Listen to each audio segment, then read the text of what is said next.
Miss Vita. I am so sorry, I tried to. I tried to do what you said. The boy whines. But I couldn't. I couldn't figure out how to die. Oh, okay. Let me help you then. I toss him into the wall of the tunnel, striking out with a kick to his skull the moment he slumps over. I'm no pugilist, but my body is strong and reinforced by powerful tendrils and plenty of pent-up rage.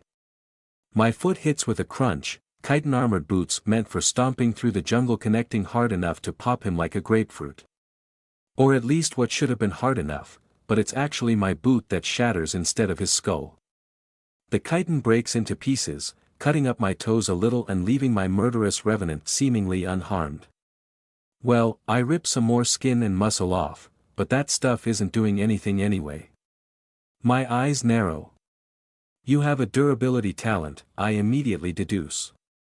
Why yes Miss Vita, I tried stabbing myself, drowning myself, and starving myself, but nothing seemed to work.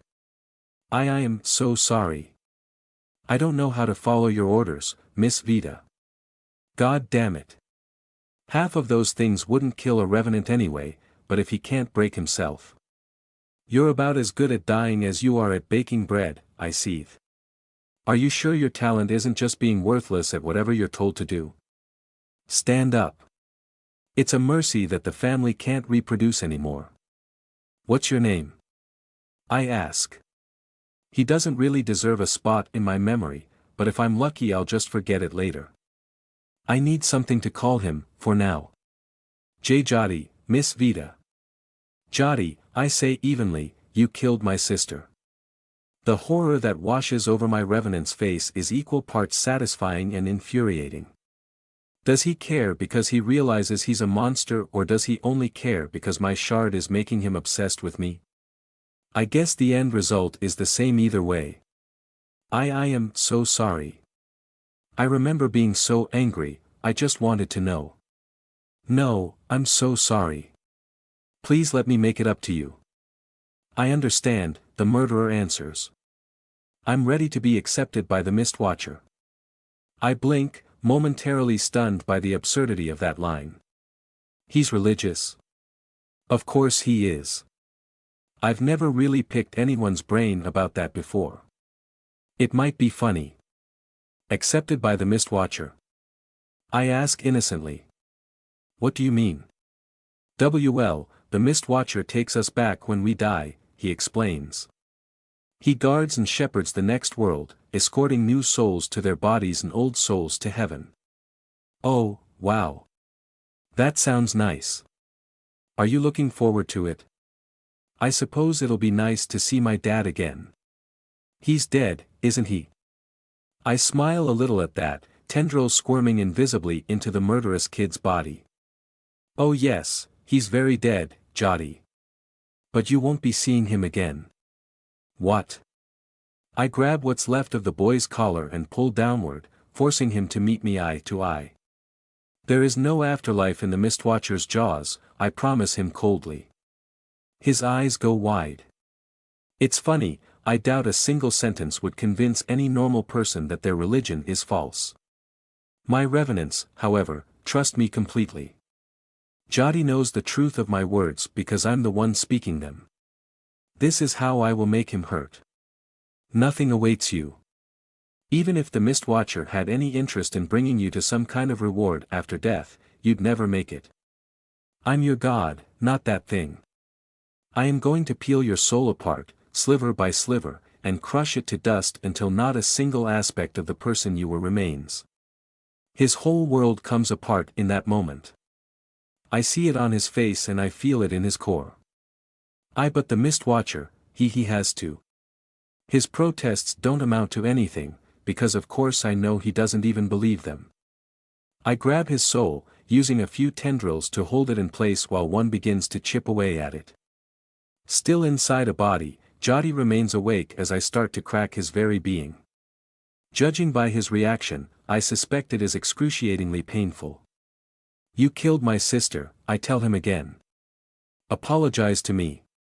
I am sorry, the boy cries. I didn't know. Fractures dance up his core, and a scream erupts from his lips as I grab hold of these new, jagged grooves, and rip a soul shard out of him in much the same way I'd pull one out of myself. Of course, as a simple human, his soul is not at all built for such things. You didn't know. I press. You broke a child's neck. What didn't you know? That you would be punished for it? No, Whatever words he was going to say are cut off as I pull another shard out of him, eliciting another scream. Did you not know that the child you killed mattered? Did you just think she was some street rat? Do you think that means you can do what you want with her? Stop screaming. His incessant noises cease immediately, becoming silent gasps as the pain of impending annihilation continues to overwhelm his mind. You killed my sister, I remind him a third time. Why you killed my father, he chokes out. I scowl. What, did I break some actually important part of his undead soul, so now he can sass me? Or is the pain just so much that it's overwhelming the mind control? Doesn't matter, I suppose. I ate your father, I correct him, ripping off another shard and smashing it to dust. You don't even deserve that. Careful, I hiss. You'd better choose your last words carefully, or else I'll just make you change them. Into something like I know. Where's your mom? Tell me where your mother is, Jotty. She begs on Fulsad Street. His mouth barks, betraying him. We sleep in some of the abandoned shacks by the defunct chitin farm. See? I sneer at him. Now those are some good last words. I shatter him, and then I shatter the pieces until nothing is left. I have no interest in making anything that was once him into part of me. Letting the corpse drop into the outflow channel, I let out a sigh of satisfaction. I don't know if that counts as justice, but it certainly was cathartic. My heart thunders, fingers clenching and unclenching. I did it. I thought he was dead before, but I know for certain now. I should have just done this the first time. With some deep breaths of foul sewer air, I'm slowly starting to calm down, minutes passing in silence. Now, I suppose, I should go to the next item on my agenda, which would be checking up on the revenants I actually like. I guess I may as well make the entire trip via the sewers, since I would draw way too much attention being covered in shit. While I don't know the sewers anywhere near as well as I know the streets, I can tell more or less where we are by the collection of souls above me. Wherever large concentrations of people are in the line, I know that's a major street and I can figure out which street it is just from knowing the city. I hit more than a few dead ends along the way, but a few hours later I find what I suspect is going to be the closest sewer exit to Penelope's Revenant Research Facility.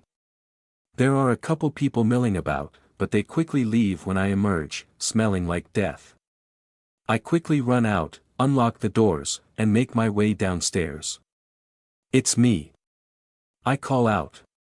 As per tradition, Vitamin jumps onto me from her hiding spot above the door, though this time she swerves at the last second, kicking off the wall to avoid touching me. She lands a good distance away, skidding to a stop and turning to face me as the other two revenants emerge from their hidey holes. Whoa. Hey there, Mom. You, kind of look like shit. And smell like it, Theodora comments. Huh. Can revenants smell? They can obviously see and hear, so I don't know why they wouldn't be able to. It just seems weird for some reason. Margaret and Theodora are both covering their noses, so I guess they can smell. I'm personally not much bothered by the sewage, so maybe they can smell even better than I can. My bad, I say, shrugging. Hunter job in the sewers. I had to kill a monster down there. So how have things been going? Sorry I dropped off the map for a couple days. I've been in the forest. Have you all held up okay? Well enough, Theodora says slowly. Margaret and I have had a breakthrough on figuring out soul sight, and we're slowly coming up with a workable spell. I look over at Margaret because she starts squirming at that, like the smallest kid in a gang trying to work up the courage to ask for extra food. That's great news, I say honestly. You got something else to say, Margaret? Well, Penelope finally got her hands on a couple more bodies, and I was sort of hoping to get one of them. What's wrong with right, I remember. You want to be in a dead woman instead of a dead old man. Yeah, doesn't matter to me at all. Go grab the body and I'll swap you over. It occurs to me, suddenly, that I have at some point entirely stopped recognizing people by their faces and started recognizing them by their souls instead. I don't think I even look at someone's face when I talk to them much anymore. I don't know when I started doing that. Souls are a much more convenient thing to pay attention to anyway. Theodora casts a few spells to start cleaning the shit off of everything, myself included, while we wait. Soon enough, Margaret brings me her preferred corpse, so I rip her out of her current one and plop her into that. Now she looks like a dark-skinned older woman who seems as though she probably didn't work out very much in life. A mage or noble, perhaps, as though she's somewhat aged. She doesn't look old enough to have died from it. She could likely either afford cosmetic biomancy treatments or perform them herself. Well, back when she was alive, I mean. I don't really care what this body used to be anymore, because now it's Margaret. The revenant soul spreads its web of fibers around the inside of the corpse, and soon enough Margaret is up and moving again. How does it feel? I ask. Margaret flexes her hands, gropes at her chest, and slaps a hand back and forth between the inside of her thighs. Way better, she assures me, grinning and daring to give me a hug. I let her, more out of apathy than any particular interest. Vitamin then hops up and decides she wants to hug as well, but from her I absolutely reciprocate. I grab her out of the air and give her a big squeeze. While I'm here, I say, would one of you check me to see if it's safe to start learning to channel mana? I think I've gotten pretty damn good at these cancel command thingies. Ooh. Sweet. Vitamin cheers. Magic Mom. I would be surprised if you figured it out this early, but I can test you, I suppose, Theodora offers. I nod, happy it's her. She's less afraid of me, now, but should hopefully still be cautious enough to not consider falsely inflating how skilled I am at this. Not that it matters a whole lot, since I want Penelope to be around for the final bout of training either way. The odds of Penelope not being as blunt and critical as possible are pretty slim. I start wiggling my fingers around and humming the vocal cancel at the same time. Theodora approaches me and shoves me backwards, causing me to stumble but not preventing me from continuing the symbols. My voice doesn't even waver. That's actually not bad, Theodora says. A lot of the other tests can be pretty painful. Do you want me to run through them on you? I nod. Theodora, for a moment, radiates an almost disturbing contentment as her natural soul and my added shard sit in harmony for a rare, glorious moment. I think that means she wants to hurt me. Later, I conclude that is absolutely what it means, but at least I pass her magic tests. Next step, channeling. Agony dances through my entire body, a screaming pain reaching from scalp to toe. Pure and raw, there is nothing but me and the torture. Yet still, my body moves. My voice speaks clearly, and my hands continue their purpose. I do not flinch. Retreating within myself, I am simply content with the reassurance that the parts of me which actually matter are unaffected by the spell.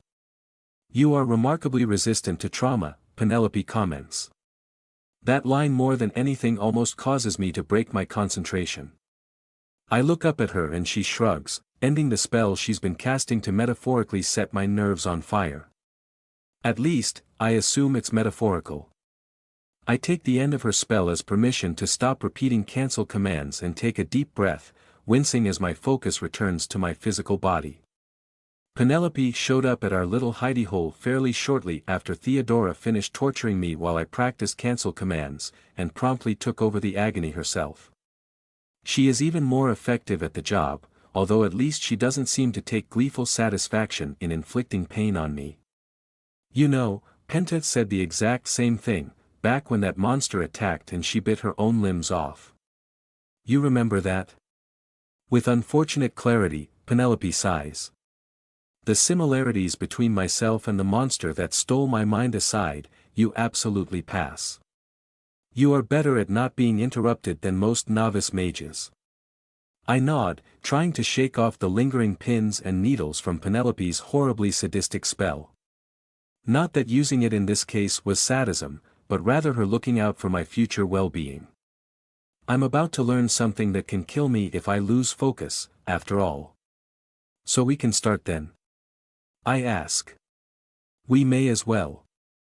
I'm very curious as to what you want to use these eggs for, but you're just going to pester me about magic until we do this first, aren't you? Definitely, yes. Penelope nods, having clearly expected this. Well, first things first. You'll be happy to know that I have officially gotten the permission necessary to train you. If you do learn some spells, you will be legally allowed to cast them. It's much easier to get this permission for hunters, so that was helpful. Now I have to give you the spiel, though. Channeling is secret. You are not to ever teach anyone about it, not even the slightest hint, because the practice is actually very easy. Unlike the months you spent figuring out your cancel commands, I fully expect you to channel your first chunk of mana in less than an hour. Therein lies the problem: if more people realize that anyone can do it, more idiots will try and you'll increase the number of people blowing themselves up. Hundreds of people die every year attempting to teach themselves these things, so don't go and give them any ideas.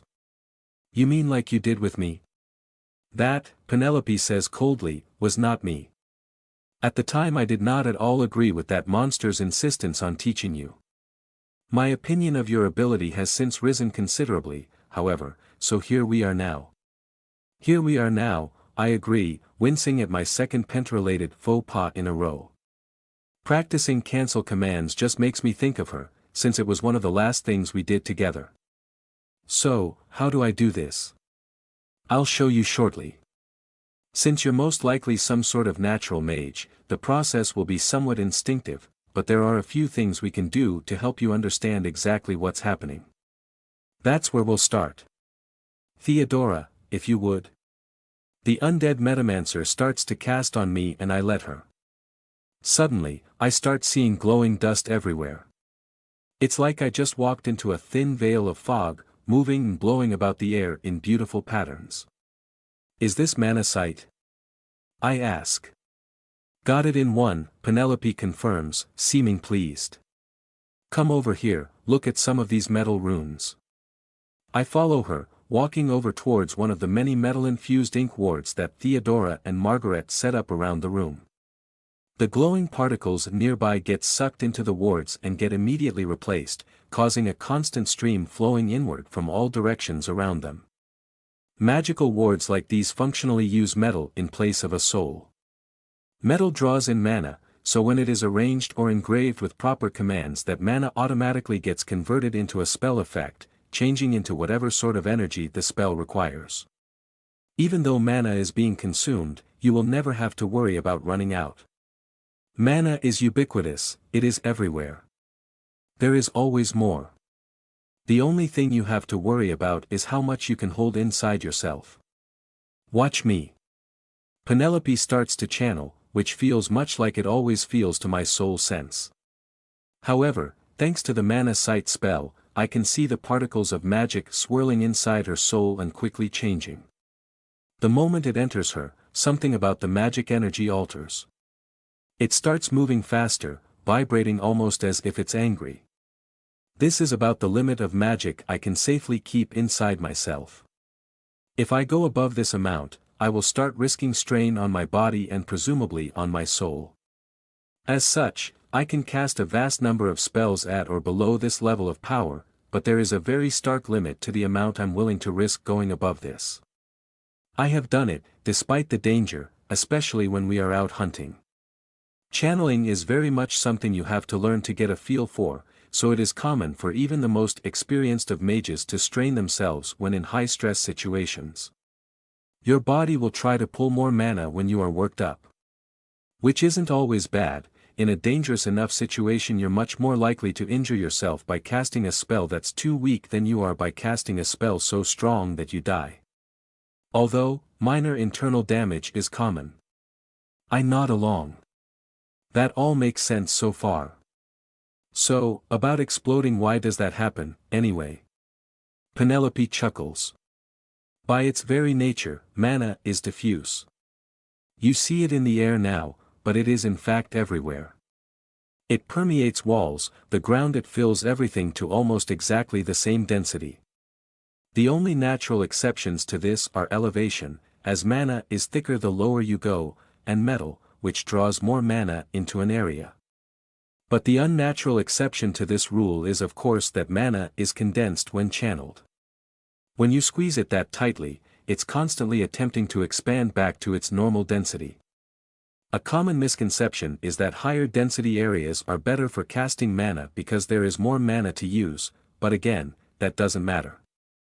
Mana never runs out. The reality is that denser mana zones mean that there's less of a difference between the ambient mana density and the density within your soul when you compress it. This makes it safer to channel more mana than normal. Anyway, you see where I'm going with this. If at any point during your channeling your capacity to hold the mana is less than the mana's capacity to escape, it will escape rather violently. Goodness, Penelope can get wordy when she's explaining stuff. I haven't heard her talk this much since she explained politics. She seems to be having fun, though. Maybe she'd like being a teacher. Okay, so how do I actually channel it? She scoffs at me. Patience. You have no respect for the theory, she grumbles. You have one more thing you need to watch. She flicks her fingers around, and as she does so the mana in her soul twists around into strange and alien shapes. I've seen this sort of shape before, at least kind of. It reminds me very much of how souls themselves are shaped, somehow appearing to move in directions that don't seem like they should exist at all to my physical body. When she completes the cancel command, the mana vanishes, collapsing in on itself like a sinkhole, falling in every direction until only nothingness remains. I frown, thinking about that. Should I also move my soul into my hand or something? That might blow my hand off, but I could survive that with you here, right? Penelope blinks incredulously. Is that something you can do? Well, I genuinely don't know how that would affect things, but if things start looking terrible enough that experimentation is our best option, experiment away. I don't expect you will have many problems, though. Now, here's how we're going to do this. Theodora is going to push a very, very small amount of mana inside of you. Keep your soul where it would rest normally for now, and focus on what it feels like to have that mana within you. It should be nearly identical to how it feels right as you start to activate your talent. I nod, sitting still as Theodora walks up and puts a hand on my belly. I watch her soul as she starts to channel, flicking her fingers around and soon starting to push the vibrating mana inside her soul through her arm and into my body. Then the mana enters my soul and I seize, collapsing to the ground as a scream tears itself free from my throat. Just a few minutes earlier, Penelope had been aggravating every nerve in my body, but this is different. This feels like standing next to Galdra again, but 1,000 times worse, the mana burning inside me like fire. Theodora takes her hand off me immediately, shock on her face as Penelope starts to yell. Cancel. Cancel command. I start to move my hands automatically, but within my body something entirely different also starts to happen. I feel my soul clench, power churning as it starts to smother the mana inside it. I keel over, holding my stomach as, before I even complete the cancel command, the mana inside me gets overwhelmed and destroyed. No sound other than my ragged breaths fills the room for some time afterwards, the revenants all crowding worriedly around me. I don't have the faintest idea, Theodora answers, glancing at me with genuine concern. She didn't cast anything, but the mana got destroyed. I grimace, slowly sitting up. I take it that this isn't normal, then. Theodora shakes her head, eyes sharp. Behind them she is clearly thinking a mile a minute. With the amount of mana I channeled into you, even if you catastrophically failed a spell it wouldn't have done more than a minuscule amount of internal damage. There simply wasn't enough magic for anything else. It shouldn't have even been painful if you let it burst, let alone simply having it within you. But you didn't even release the mana as a chaos effect, you destroyed it somehow. More silence descends on the room, Vitamin crawling up on my lap to give me a reassuring squeeze. This sucks. It's almost sad how a spell explicitly designed to cause pain doesn't faze me enough to make an impact, but a tiny bit of mana in my soul knocks my ass to the floor. Am I not going to be able to learn magic? Vita has mentioned before that her soul isn't human, Penelope mutters. Here I thought she was just being dramatic. You had the same reaction around Galdra, and that woman called it a sensitivity to channeled mana. I've never heard of such a thing, however. She said in a private talk that it implies animancy involvement, I croak. But how does that work? I don't know. My guess would be that they don't know either, and that they've simply witnessed animancers or people affected by animancy suffer a similar problem. But Theodora channels magic just fine, I point out. And so does Capita. So other people affected by animancy and other people who are animancers both seem to not scream and die because of this. Although I guess I've only ever seen Capita use a talent. I don't know if she's a learned mage. Part of the reason this is so confusing is because that shouldn't make a single bit of difference, Penelope insists, shaking her head. Watch me use my talent, Vita. I glance at her, mana sight still active from before. She takes a deep breath and I feel the stirring in her soul, mana flowing inside and getting aggravated in exactly the same way that she was showing me before. The only difference is that instead of using her fingers to shape the mana, she pulls it through a series of complicated channels inside her soul, which act like a mold that forces the mana into the desired shape. She completes the spell, and while nothing seems to happen I am probably now inhaling some sort of hopefully harmless disease. You see?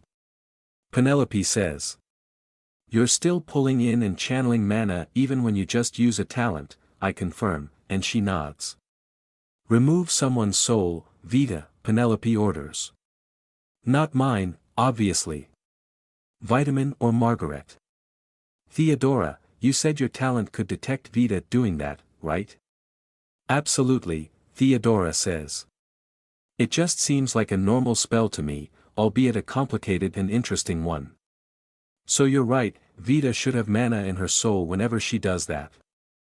I shrug, bouncing Vitamin on my lap a little. She grins happily at me, and I murder her again. My daughter's body, still squeezing me tight in a hug, goes limp. Did you see that? Penelope mutters. Theodora nods slowly. I have no idea what that is. Something the mana sight spell isn't designed for at all. I didn't see anything, I say. There hadn't been any mana particles flying around in my soul during that, at least as far as I could tell. Theodora and Penelope look at each other, some sort of nonverbal communication exclusive to huge nerds occurring between them. You know what, how about we do this, Penelope starts. Vita, I'm going to teach you a very, very simple spell. It just converts magical energy into a weak light. It's about the shortest and one of the most useless spells there is, since it lacks any of the focusing elements that would normally make a light spell worthwhile. Still, if we make it dark enough in here it should be a good measurement to figure out if you can even cast at all. What the hell do you mean, even cast at all? I demand. I thought you said I definitely use a spell to soul steal. I'm not sure of anything right now, Vita. Just watch my hand and do what I do. It really is a simple spell, and about 10 minutes later Penelope confirms that I have it down.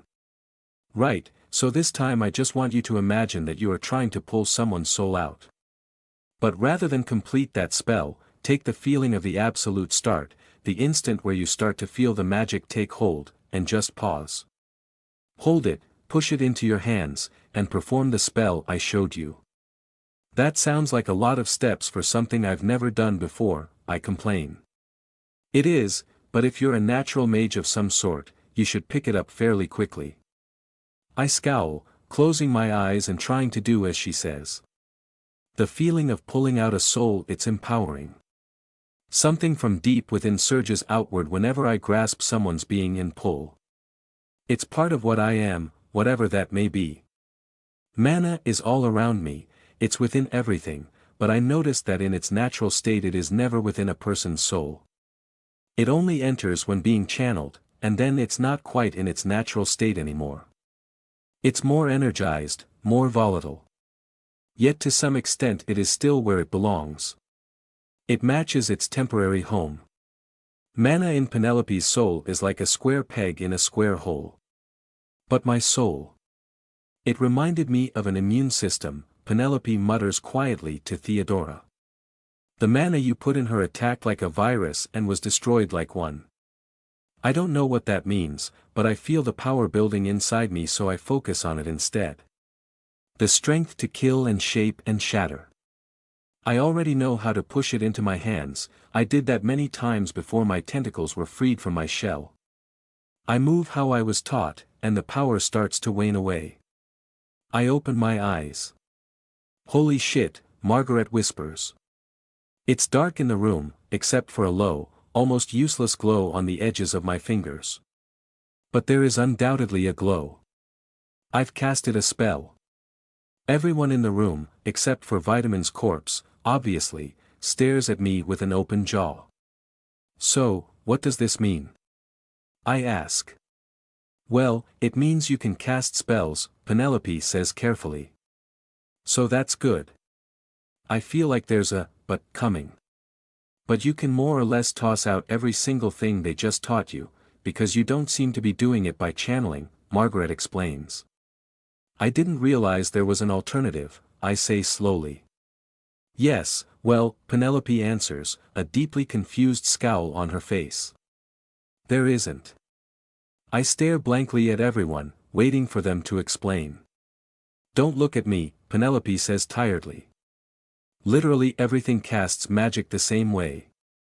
Mana goes in soul, soul shapes mana, mana transforms into spell effects. That's it, that's magic. Doing it without mana at all, which is what you seem to be doing, makes absolutely zero sense. You're not just breaking the laws of magic at this point, you're breaking conservation of energy. I don't know what that is, I say. Penelope massages her forehead. Theodora. Any ideas? By all appearances, and according to my talent, she is using mana, Theodora insists. We just can't see it for some reason. It doesn't make any sense for her to just be turning mana invisible, Penelope grumbles. Well, more invisible. Margaret. The slime revenant shrugs. She's gotta be using mana. Maybe she just uses a different kind of mana. Like, I don't know, the whole rest of the world uses vanilla mana and she can only use chocolate. But there aren't kinds of mana, there's just mana, Penelope insists. What if there is though? Like, yeah, I would have agreed with that statement literally 1 minute ago, but something is happening here that we don't understand. Some of our prior conceptions might just be wrong. But if there's such a thing as chocolate mana, how has no one in the history of the world ever detected or used it for anything? Surely we would have noticed by now if some creatures existed that used a kind of mana that we can't see with standard spells. And surely if this mana existed in nature, it would be causing some sort of effects that we could observe and notice. Someone would say, there's this magical effect happening but we don't see the mana causing it, but that has never happened. This mana can't be natural, yet if it doesn't exist in nature, where would Vita be getting it? No one has an answer to that, so the nerds get back to thinking. I join them, trying to figure out the answers to those questions as well. Where am I getting the mana? I close my eyes, taking a deep breath and trying to draw on that power again. I look as far inward as I can, paying attention to the minute moments when I first start to feel the strength that flows through me. It's a comforting, exciting feeling. From somewhere, I draw out strength, pulling it from one of the many impossible directions into which souls reach. But of course, since my soul reaches there, wherever I pull from, isn't that still me? I'm making it, I realize. All eyes turn to me. Except vitamins, I guess, so I put her soul back in her body. Eh? What did I miss? She asks, blinking blearily. Margaret clears her throat, answering awkwardly. Well, I'm not entirely sure what the implications of that would be, but I think your mom just claimed to be a god. Oh. Yeah, Vitamin nods matter-of-factly. That checks out. Wait, what? I ask, staring incredulously. A god? Mana comes from the Mistwatcher, Margaret clarifies. And only the Mistwatcher. Creating mana isn't possible for mortals like us. Superstitious bullshit, Penelope argues, looking irritated. It's true that no one knows any method of creating mana, but that's because there is almost no research in the subject. No one has tried. Why would anyone want or need to create more mana? We have a limitless supply of it. Penelope, you know that mana creation is theoretically impossible, Theodora argues. Mana is consumed during the casting of a spell. You can't cast a spell that consumes heat or light to create mana, that's the opposite of what a spell is. You'd need a spell that converts mana into mana, which would be pointless. Creating mana is not possible. Except that it obviously is, because it comes from somewhere, Penelope snaps. Even if that somewhere is the Mistwatcher itself, which may I remind you we have no compelling evidence to suggest other than basic proximity, it is created somehow. Therefore, creating it is possible.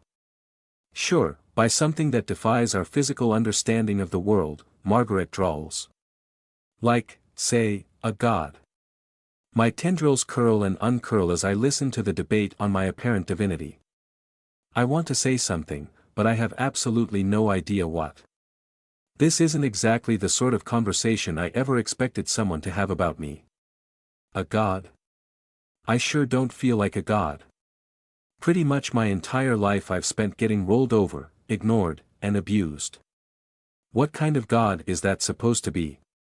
I certainly hesitate to call Vita a god, Theodora says, mirroring my thoughts, but I agree on the other points. We have stepped into the Mistwatcher's domain. We've always towed the line, what with defying death and all. But mana?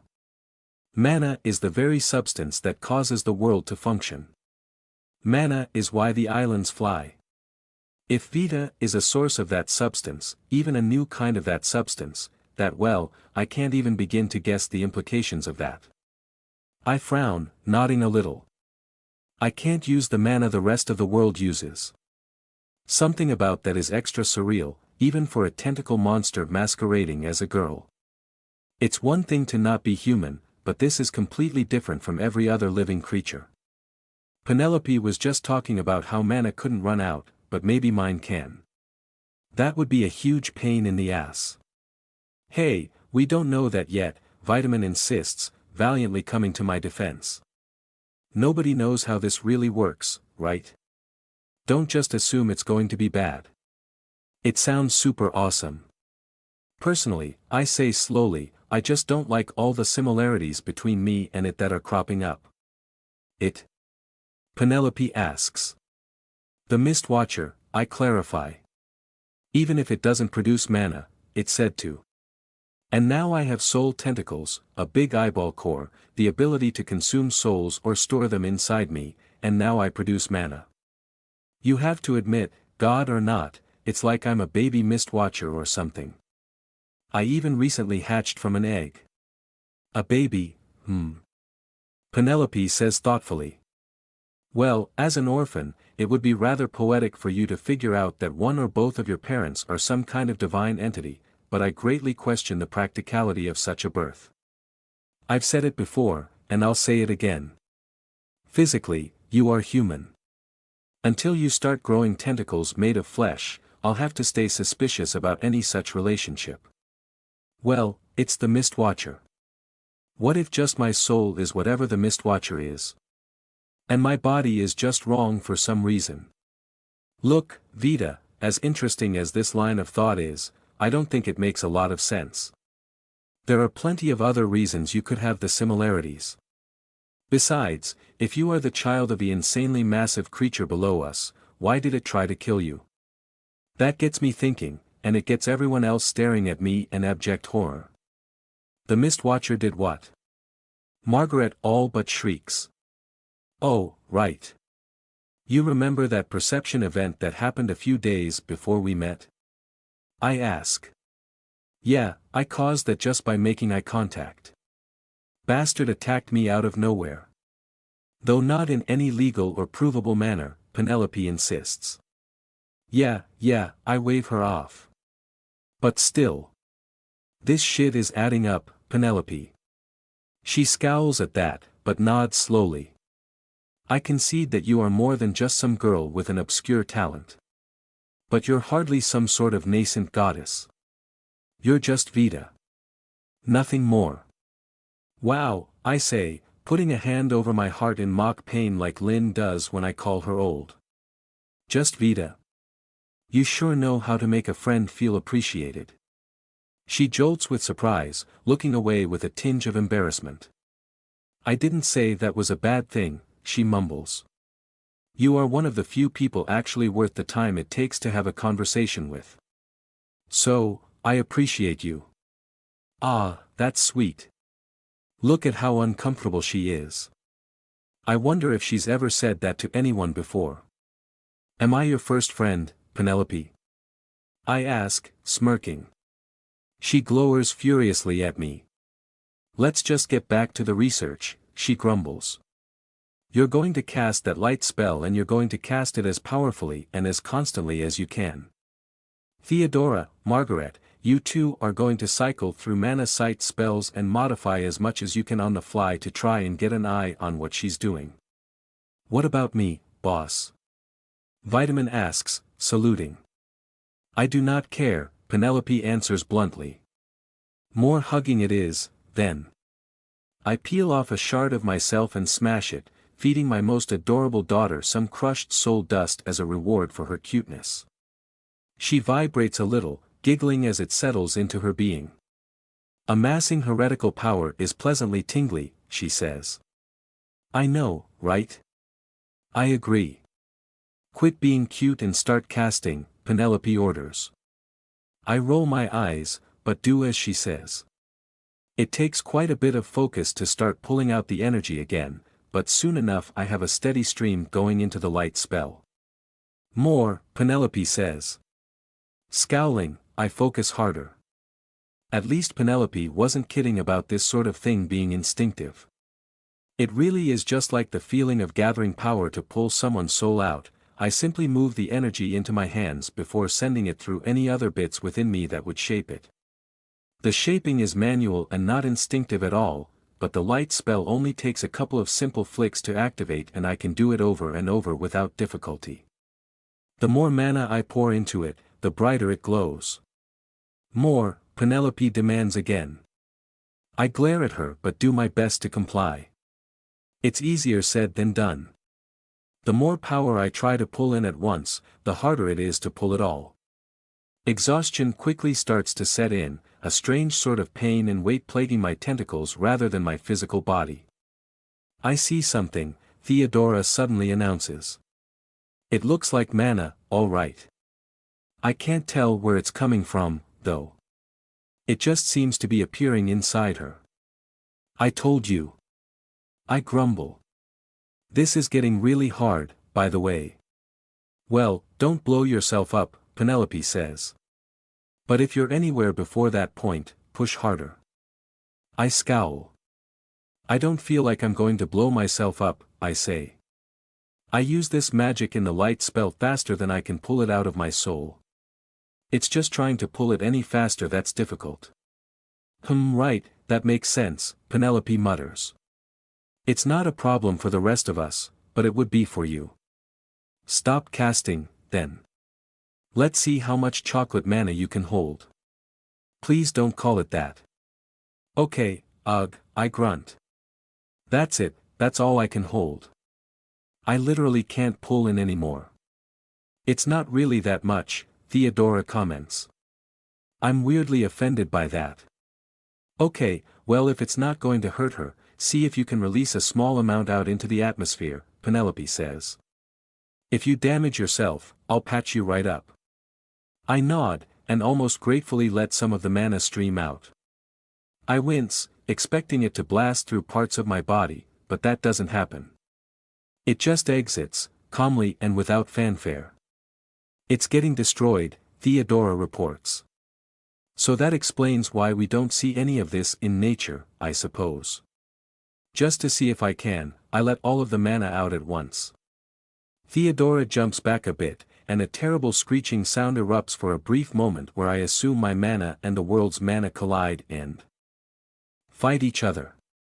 The world no doubt wins, and Penelope and I rub our ears to try and massage some of the pain out. Well, at least I don't have to worry about blowing myself up, I say. I nod. As interested as I am in what this means, I suppose she has a point. Well, to that end I think those eggs might be of use. When I was out in the forest, I accidentally broke one of them. Inside was a baby monster, but it didn't have a soul. Yet it could still move around and stuff like that. Once it started to, the Mistwatcher reached up and gave it a soul, but it was just fine beforehand. Penelope's eyebrows raise. So you think things can live before even having a soul in the first place? Penelope shrugs, but I know if there's one thing I can always rely on Penelope for, it is not missing an opportunity for blasphemy. Let's find out, she says. Wait, Margaret says, holding up her hands. How can souls not be the most important element of life? The three of us are nothing but souls at this point. Our bodies aren't doing anything other than keeping us inside and for some reason preventing us from getting grabbed by the Mistwatcher. None of us have any idea why the hell the Mistwatcher only grabs souls if they're not in bodies, but we've confirmed that is absolutely what's happening. When I put a soul into a corpse, it pretty much stays in there for as long as I want. But if I leave a soul lying around or put it in an object like my spear or the beautiful and perfect Roscoe, it's only a matter of time before a tentacle reaches up and eats it. Sometimes the tentacle shows up within a few minutes, and sometimes it takes upwards of several hours. There doesn't seem to be any particular connection between things that cause it to take longer, it appears to be random. Still, never once has the Mistwatcher grabbed a soul from a body. At least not with one of its spiritual tendrils. The physical one certainly tried to separate my soul from my body. That's a valid point, Penelope says. I think the only way we're going to be able to answer that is if we figure out a method of getting a living being in here without a soul and keeping it that way long enough to research. You said that the Mistwatcher placed a soul in the monster as soon as you broke the egg? Yes, that's right, I confirm. So let's beat it to the punch. Well, do it already. I do exactly that, making a soul shard and walking over to the pile of unhatched eggs. Placing it inside one of them, I feel it take hold into the unborn monster. However, it doesn't at all feel like what happened when the Mistwatcher did the same thing. My shard is doing exactly what it would do to a corpse, an object, or any other inanimate thing I would place it in. It spreads out those net-like veins around the inside of the body, giving it motion where in a corpse there would be none. Of course, this body is alive, so it should be perfectly capable of moving itself without the assistance of my shard. All of my revenants flinch at the order, but since none of them are currently inside an egg they quickly realize I'm not talking to them. The baby pentapede, however, recognizes me immediately. Or more accurately, the baby is fully unconscious, but my shard acknowledges me and forces it to move. My soul shard strains inside the tiny monster, causing its legs to jerk out and smash against the inside of the shell. Soon, the beast is free from its prison, but now it is also awake. It doesn't seem to appreciate having something control its body from the inside. There is no seamless transition, no unity between soul and flesh. My shard puppets the creature, ignoring its muscles, but the muscles are still fully functional. The baby strains and fights and screams as its first experience in the world is a horrific internal agony, a foreign will trying to wrest control of its body, counter to all of its instincts and desires. Yeah, this is kind of creepy, Vitamin opines. I point at the struggling, terrified baby monster. Don't move. Its muscles struggle to disobey me, but my soul shard locks its joints and keeps it in line. I grin, pleased that such a tiny fraction of myself can dominate a living creature. It is interesting how much the baby is fighting, however. I mean, it literally just hatched. I suppose monsters and many animals start out much more developed than humans do, capable of walking almost as soon as they're born. They must be born with instincts to attempt to walk as well, and to either fear or attack creatures like us. Humans aren't like that, though. I wonder how a baby human would develop with a shard like this inside them. Would they just never know how strange it is? Would they even be able to function without a Mistwatcher soul inside them? While we wait for a Mistwatcher tendril to possibly pop up, I get to practicing on the other soulless eggs. The next one I do the same thing, just for consistency's sake, and we get the same sort of creature. After that, I try to do what I did in the forest and modify my soul shards to get more of the result I want. I don't feel any guiding instinct, though. It is as if the idea is there, but just out of reach. It's something I almost understand, something that won't fully enter my mind until I'm up late at night, unable to sleep. It feels like struggling to remember a word and having it just at the tip of my tongue, but it is ultimately forgotten. After another hour, a Mistwatcher tendril does raise up from the ground, but notably it does not bother either of my shardade monsters. It places a soul inside one of the eggs instead, and departs. I try to examine the Mistwatcher's shard as closely as I can, but it's just too complex, and while I still struggle to decipher it, yet another tendril puts a fresh soul in one of the 5 remaining eggs. It looks like I have a time limit on this, I grumble, but I just can't seem to figure it out. Is the Mistwatcher still not bothering the ones you modified, at least? Theodora asks. No, they're still untouched, I confirm. Can you remove your current soul shard from one of the monsters without killing it? Penelope asks. I raise an eyebrow. I think so, actually. It doesn't damage a corpse when I remove a revenant soul from it, so. Penelope looks at Theodora, her soul suddenly alight with excitement. Well then hypothetically, would it be possible to move a revenant soul between living bodies that have no other souls in them? Penelope presses. I don't see why not, I say. I could stick Vitamin in one of the eggs just as easily as I could put her in any other body. Ah, man. Vitamin complains. But Mom, I just upgraded from rat. I ruffle her hair, but not too hard because I don't want it to fall out. It was just an example, honey, I assure her. That's our in, then. Penelope says excitedly. Rather than trying to de-age a body, we could make new bodies, and keep one of Vita's souls in them so that they don't gain one of their own. Then, with the right magic, we could simply move older people into the younger bodies. Making the body older is substantially easier than making it younger, so if we just figure out how to clone. Then you still run into the problem of my revenants not actually controlling the body's muscles, but instead just pulling the body around with soul force, I point out. Then figure out how to fix that, Penelope orders, pointing at me. It will take us plenty of time to figure out how to make the clones anyway, but I already have a few ideas for artificial wombs, so we should see. She starts babbling stuff I don't understand, but she seems very happy about it, so I take that as a good sign. I smile, starting to zone out a little as she prattles on. Penelope is a weird friend. She is a friend though, I think. As snippy and arrogant as she can be, something about the way she gets so animated when talking about her interests has me grinning every time. It's such a treat to see, with how grumpy she normally is. We've been through a lot of ups and downs, but listening to the beautiful and joyful song in her soul right now, it feels very worth it to have met her. I'm glad to have the break. I haven't had a rest since before Angelion died. Of course, as soon as I think that, the next thing I know I'm waking up the next day. Someone's hand is in my hair. It's an oddly nostalgic sensation. When weather gets bad, especially rain, sometimes all you can do is huddle up close to everyone you even kind of trust and hope that the collective pile of body heat will stop you from dying of cold through the night. In the mornings after, sometimes you get all sorts of body parts flopped over your head or your face or your everything else. It's usually not a super great time, but it's better than freezing to death. This is different. There's no uncomfortable feeling of contact with an acquaintance.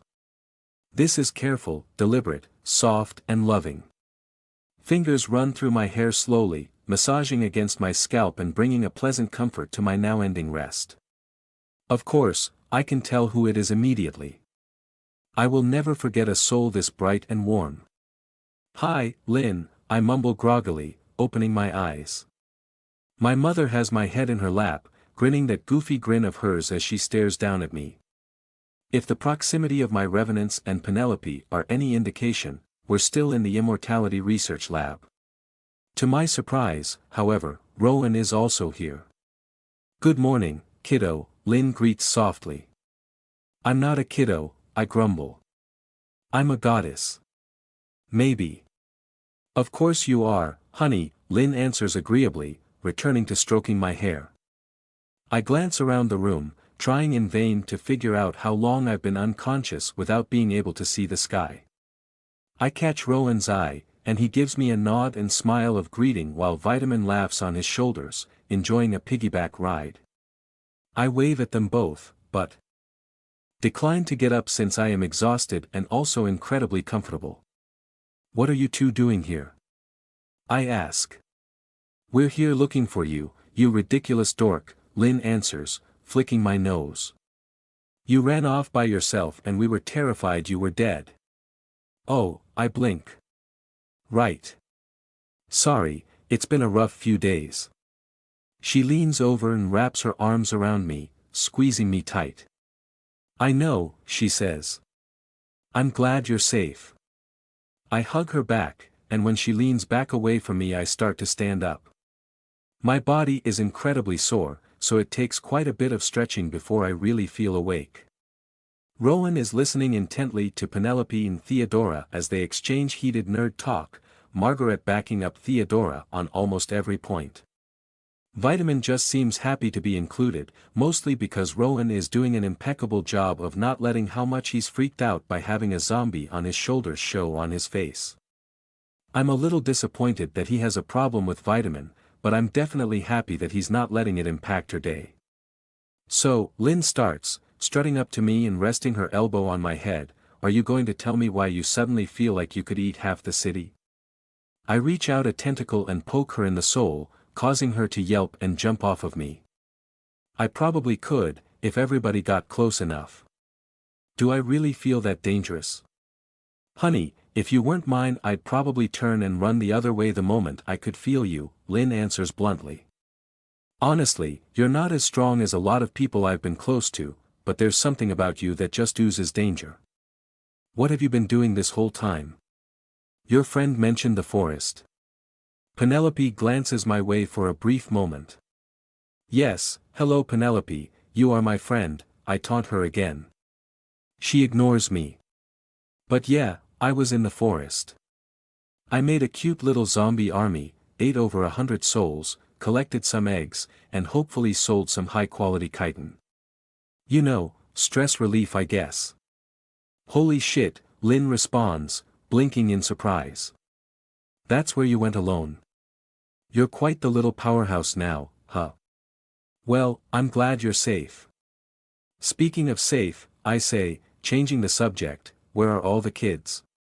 If you and Rowan are both here, who's protecting them?" Well, Rowan and I actually ran straight here when we heard you were back, so." "Shit." I quickly glance around the room and grab my spear from the floor.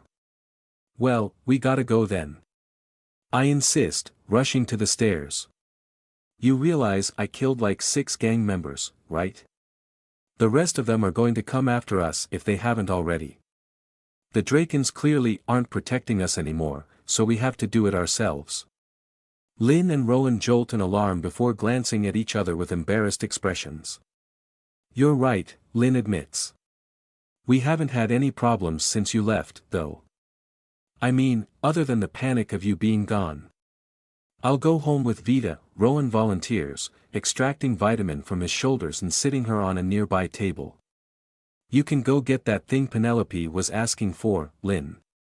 Lynn nods and gives a thumbs up while I raise an eyebrow. What thing? I ask. I didn't stop working while you were unconscious, Penelope mutters, and considering how exhausted she looks it's easy to believe her. I need more than raw magical talent if we're going to start growing bodies from nothing. I need your mother to pick me up some materials for a few helpful tools. I nod. Makes sense to me, though I don't have the faintest idea what sort of tools Penelope is talking about. It mostly doesn't matter right now, though. Sounds good, I grunt. Now let's go already, Dad. I quickly start heading up the stairs and Rowan jogs after me. Surprise, awkwardness, and confusion well up inside him for a while before he speaks up. Wait, so I am Dad now, he asks. I thought you were mad at me about all the debt. Of course I am, I grumble. But all your dumb shit doesn't mean you didn't do the good stuff, too. Compared to some of the other dads I know, you're pretty alright. He smirks, ruffling the top of my head as he walks. We'll figure this all out, he promises. The stuff with the Drakens, the stuff with Angelion, all of this. Your friend offered to set us up with a new place to live. I stare at him with eyes wide, locking the door behind us out of habit. Penelope did? That's amazing. She's an amazing young woman, Rowan answers, casually weaving a silence bubble around us. You really lucked out befriending someone like that. Though she definitely has the whole megalomaniacal noble thing going on. Nobles tend to be raised fairly ambitious. I laugh at that. What tipped you off? My first hint was when she got legitimately disappointed at not being able to kill every single monster in the forest all by herself. Well, I had a few suspicions from how she acted around you back when you told her about your talent, Rowan sighs, but the secret immortality research lab definitely clinched it for me. It's pretty cool, though, right? I mostly just like having a place where my revenants won't get caught. About that, Rowan says slowly, did you really adopt one of your own undead? Of course. I answer defiantly. Why shouldn't I? Adopting random monster children is what my parents taught me to do, after all. He snorts, which slowly evolves into full laughter. When his chuckles are over, he reaches an arm over and squeezes me around the shoulder. Lynn and I love you, Vita, he says firmly. You've been such a big help to us, but that's not why. It's just something she and I decided together. We would take in other people who had nothing, who had no one, and we would give them ourselves. You're taking that in somewhat of an odd direction, but we are incredibly proud of you for it. I lean into his side hug, wrapping my own arm around his waist. I can tell you're kind of nervous around her, though, I bring up. Vitamin, I mean. He scratches the back of his head, frowning. Sorry, he answers bluntly. It's not her, it's just well, her body is dead. It feels like I'm touching a dead child. That's something I have already had far too much experience with to last a lifetime. I shrug. That's valid, I've brushed up with my fair share of corpses and I think I recall it being a bit less comfortable back before the whole necromancy thing kicked in. Now I rather like the sight and feel of dead flesh, but I shouldn't expect anyone else to. Yeah, I guess that makes sense. It doesn't really bother me, but I guess death is my whole thing. Learning to undo it feels weird to me, but I think I can still help a lot. So I will. Slowly but surely, we make our way closer to our part of town. Houses get more and more dilapidated, people get more and more broken. Speaking of your whole thing, Rowan says, changing the subject, I heard something about how your body produces its own mana. Oh yeah, that, I mumble, scratching my cheek with mild embarrassment. So, apparently there's some debate on whether I'm just a monster or if I'm a divine monster somehow. I guess it's a pretty big deal. It is a big deal, Rowan agrees, but more importantly, Vita, I don't want to hear you call yourself a monster. Vita, it's not about your body or your soul or any of that, Rowan insists, cutting me off. It's about your perception. He taps his forehead with a finger, looking at me intently. Perception is everything. People find whatever truths about themselves that they set out to look for, because everyone has a little bit of everything inside. The grandest saint has dark temptations. The cruelest torturer can still love his family. If you tell yourself you're a monster, those are the only parts of yourself that you will see. And if that's all you see, at some point you'll stop looking for anything else. So don't forget where you come from, Vita. Don't forget your kindness. I grunt in acknowledgement, nodding my head slowly. I'm not totally sure I understand this power of positive thinking garbage, but I'll think about it. Anyway, Rowan continues, I was wondering, since Penelope mentioned your casting is very safe but very low capacity, if you wanted to learn chinemancy. I blink at him in surprise. Learning from Rowan? I mean, yeah, sure. Also, what do you mean by low capacity? He chuckles. That's just what she said. But if that's true, chinemancy would be perfect for you. It's not a very good school of magic for offense, at least not until you get incredibly skilled at it. But some of its best tricks, at least in my opinion, require very low magical output. Besides, my understanding is that you have offense pretty well in hand with your natural talents. That's true. Adding something tricky to my repertoire might be the best way to start with magic. I'm definitely interested in learning biomancy, but it seems redundant with Penelope and, more importantly, it's apparently a phenomenally difficult school of magic to understand. Yeah, that would be awesome actually. I agree. I'd love that. This still doesn't mean you're getting any of my money, th. Something the matter? Rowan asks. Yeah, I confirm, drawing my spear and wrapping tendrils around my limbs. Trouble. I'm going on ahead. I dash forward, legs pumping against the ground and kicking up dirt as I blast down an alleyway towards my enemies. I swore to destroy the Drakens in a moment of fury, but I do genuinely believe that it's what I should do. Capita is the only other animancer I know, and while her knowledge could therefore be invaluable to getting Angelion and Penta back from the grave as non-slaves, I don't trust the woman in the slightest. Not unless she's a revenant. The rest of the gang is small potatoes, especially if my family is getting moved, but maybe it will help out some other people to evict them anyway. Or maybe it's just revenge. I guess we'll see when they're gone.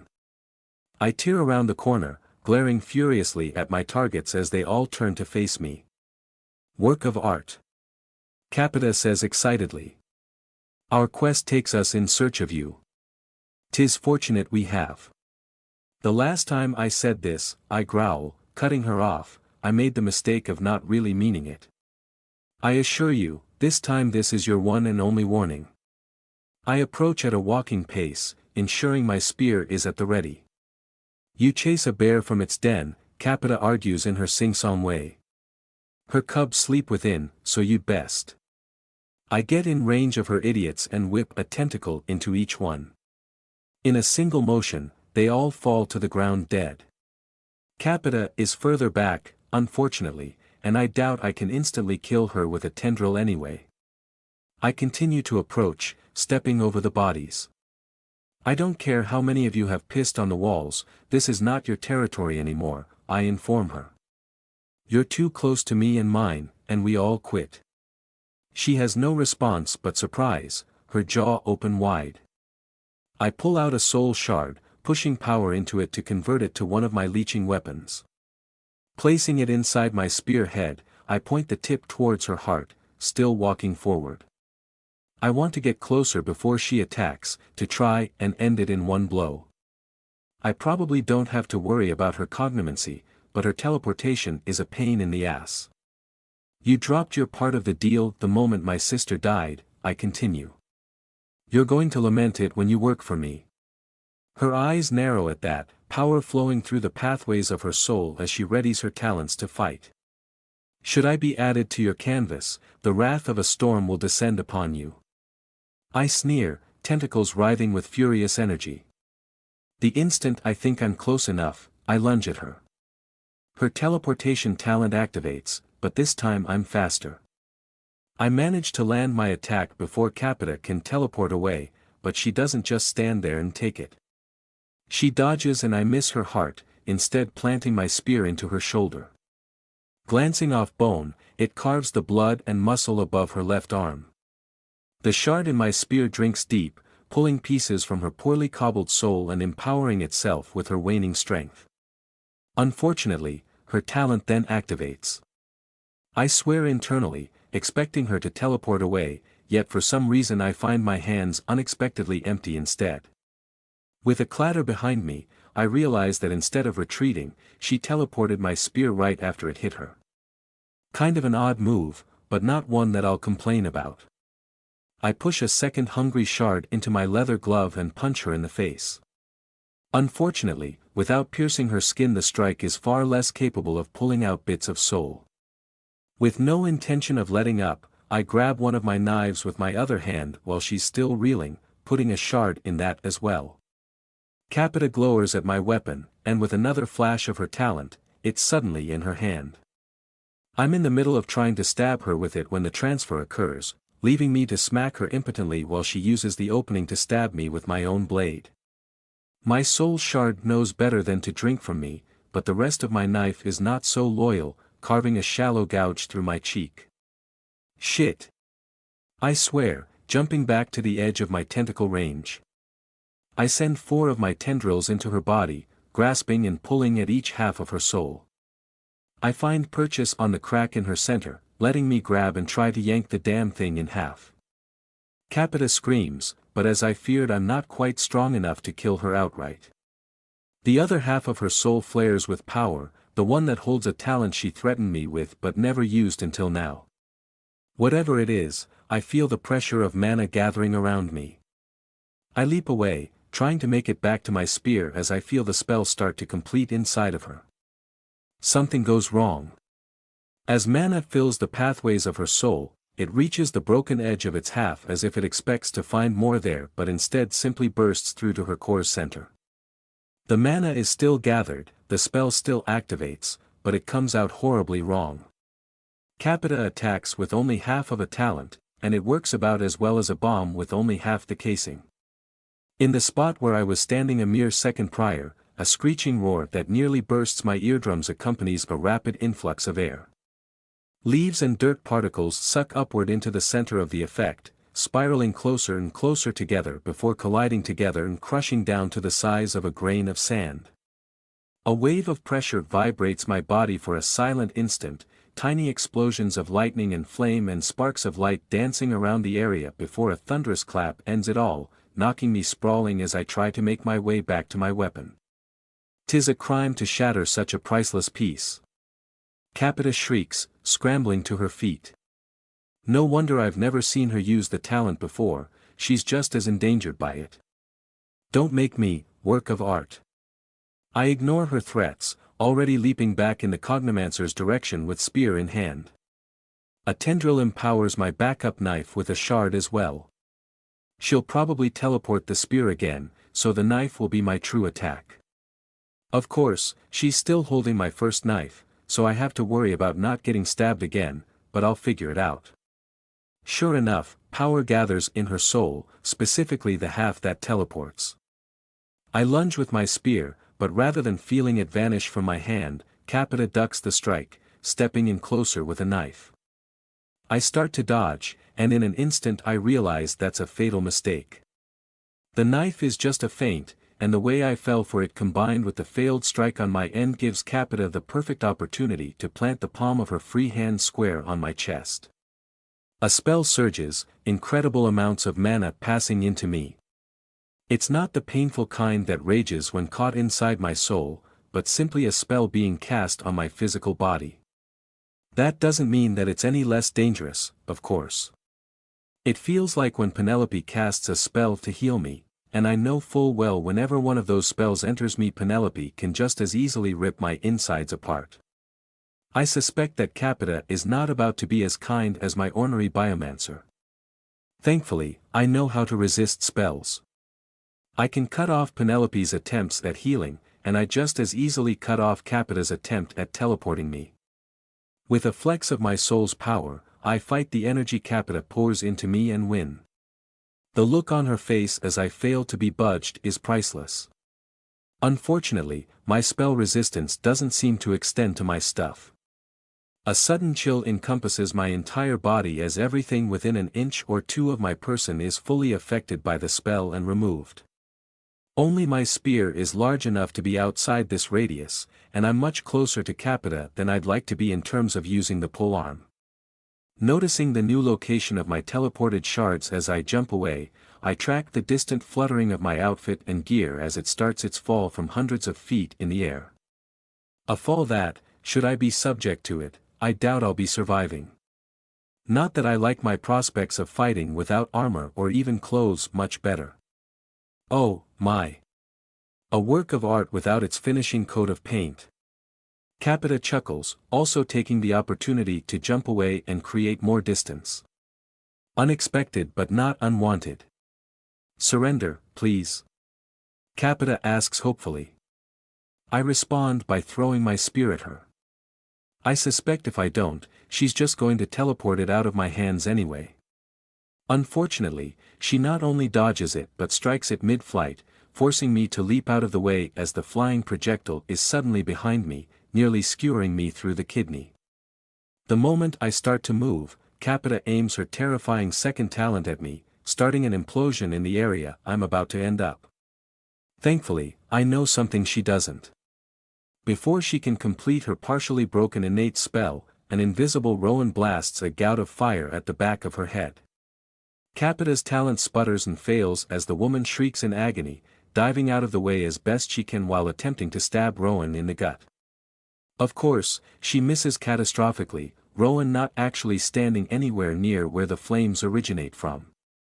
Hair on fire, she immediately drops the dagger and sets to try and extinguish her head, smacking at the flames as she rolls along the ground. I sprint forward, retrieving my spear again as I try and figure out a way to stop it from being teleported out of my hands again. Is there some way to extend magic resistance to nearby objects, perhaps? I rush towards Capita as I try to think, unwilling to give her an opportunity to do the same. A massive amount of power starts gathering into her soul, however. Again, it's the half that makes explosions, not the half that teleports. Why doesn't she just teleport away? Stop! Capita orders, finally putting out the flames on her head. Her hair is burnt to smithereens, horrible red blisters reminding me of Remus's scars. If I die, I shall not die alone. The air all around us gets horribly thick, the threat of a massive amount of destruction hanging openly above our heads. For once, Capita declines to speak in sing-song riddles. She's obviously threatening to kill us all, and unfortunately it looks like she can do it. I halt my approach, staying very still. Maybe Rowan can kill her before. No, it's not worth the risk. Rowan isn't the most skilled thermomancer around, and if he could kill her that quickly he probably would have done it on the first blow. Either that or he purposefully spared her life out of his sense of morality, in which case I can't rely on him anyway. Sure enough, he's making no moves towards her, keeping invisible. I scowl. This is going far worse than I had hoped.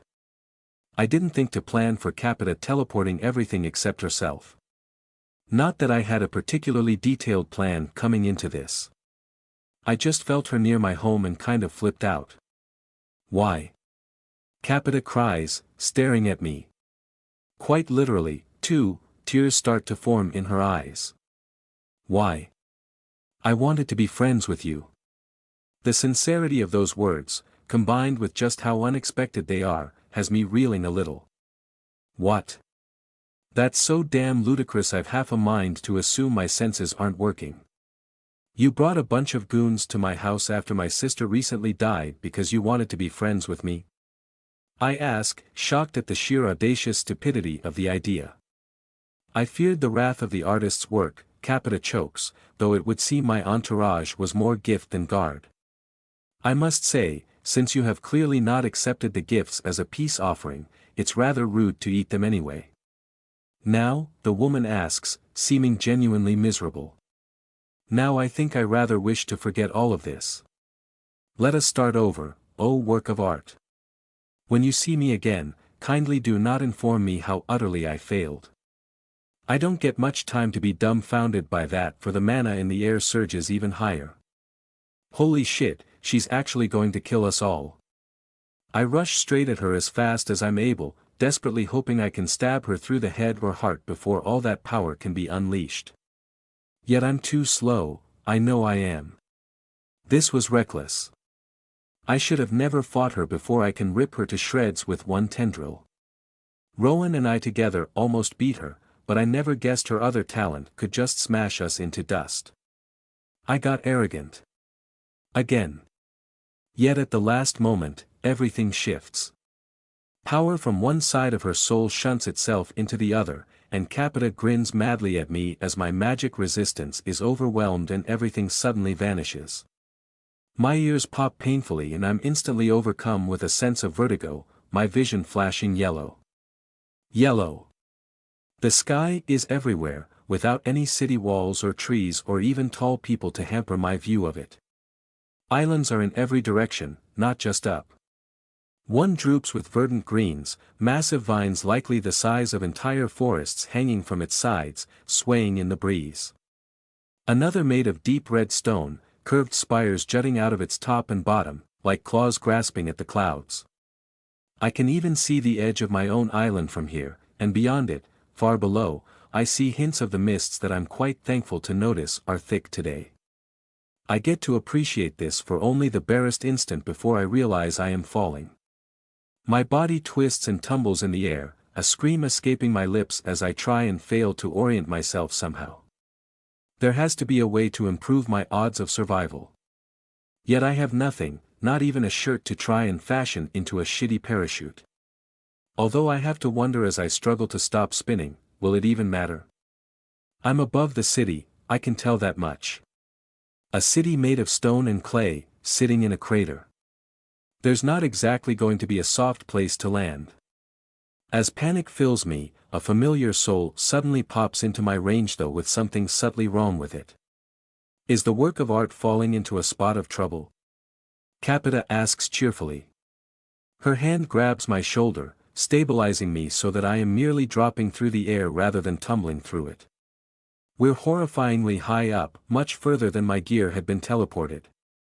I don't have the faintest idea when we'll actually hit the ground, although I suspect that will start to become increasingly more apparent the closer I get. Yet with all the terror and anger and peril, one question snaps to my mind first. Where's Rowan? I demand. I can't feel my father anywhere within my soul sense, though for that matter I can't feel the ground either. If he was teleported up here with me, I can't imagine he has a trick to save himself. Not that I do either. Capita merely tilts her head at the question, however. She questions about the gambler. This one knows not, and knows not why you know not. I must admit I feel somewhat chagrined. When I requested you meet with Sky, it seems I should have added clarifications. What? I shriek. The work of art has dressed for success, at least, she murmurs, tapping her chin. Though while the sky enjoys gazing down at bare mountains of fresh earth each morning, this painting seems less sultry and more terrified. May this simple palate ask what happened? You did this. I snap indignantly, wind rushing around us. I did, she asks. We weren't fighting, were we? I grab onto her shoulders, very nearly thrusting tentacles through her belly to try and rip her soul asunder again, before I realize something. Her shoulders aren't damaged. Yet I don't know what else it could be. Her soul is the same, I can confirm that. There are a few subtle differences, particularly along the giant crack, but they're the kind of differences that could very much be accounted for by a slight alteration in memory.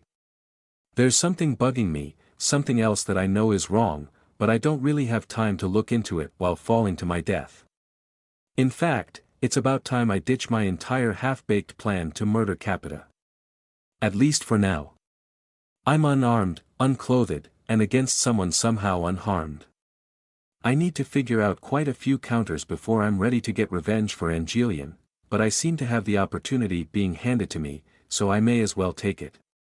No, I lie. You said you would catch me. She brightens immediately, apparently quite worried that I was about to say yes. I did. I did. It would be my pleasure to cradle such a beautiful work of art all the way to the ground. Fortunately, she just loops one arm under my knees and uses the other to support my back, neither her eyes nor fingers wandering as I feel her talents start to activate. Unfortunately, that only replaces my prior worry with a new one. It's the wrong talent. She's not teleporting, she's activating another implosion. What's going on? Have I been tricked? Does Capita know how to send false emotions to my soul sense? I have to. A powerful force suddenly pushes against us from below, slowing the fall. Rather than a chaotic implosion of devastating energy, Capita's talent creates outward explosive force. I look down, watching with surprise as her feet and her back exude a purplish, chaotic torrent that seems barely directed enough to not kill us both. Capita winces as she maintains the spell, but after a tense few minutes we land on a roof. Specifically, one of the many roofs my weapons and armor ended up on, which were fairly easy to find as thankfully the Mistwatcher hasn't eaten the shards I put in them yet. My armor even all landed mostly in the same spot, since the straps were still done up and interconnected when it vanished off of my body. It's fortunate only a few bits and pieces made it to the alleyways below. If anything valuable fell all the way down there, I doubt I would be seeing it again. Capita sits and pants with exhaustion as I briefly appreciate solid ground before quickly gathering what I can and putting the armor back on. Hey, Capita, I say once I'm mostly decent, did you want to be friends? For a moment, her face reminds me of Bentley receiving a compliment. It's so pure and joyful that I nearly regret trying to murder her. Like a pauper wishes to befriend a princess. She insists. I desire it more than with any other, bar the Sky.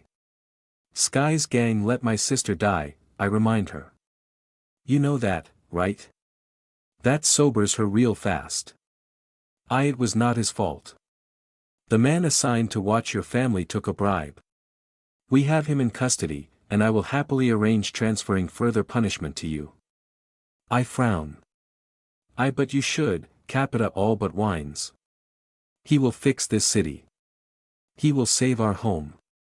He will make a place safe for us to live. You have to trust him. I want you both. Why? I ask. Because I'm your work of art.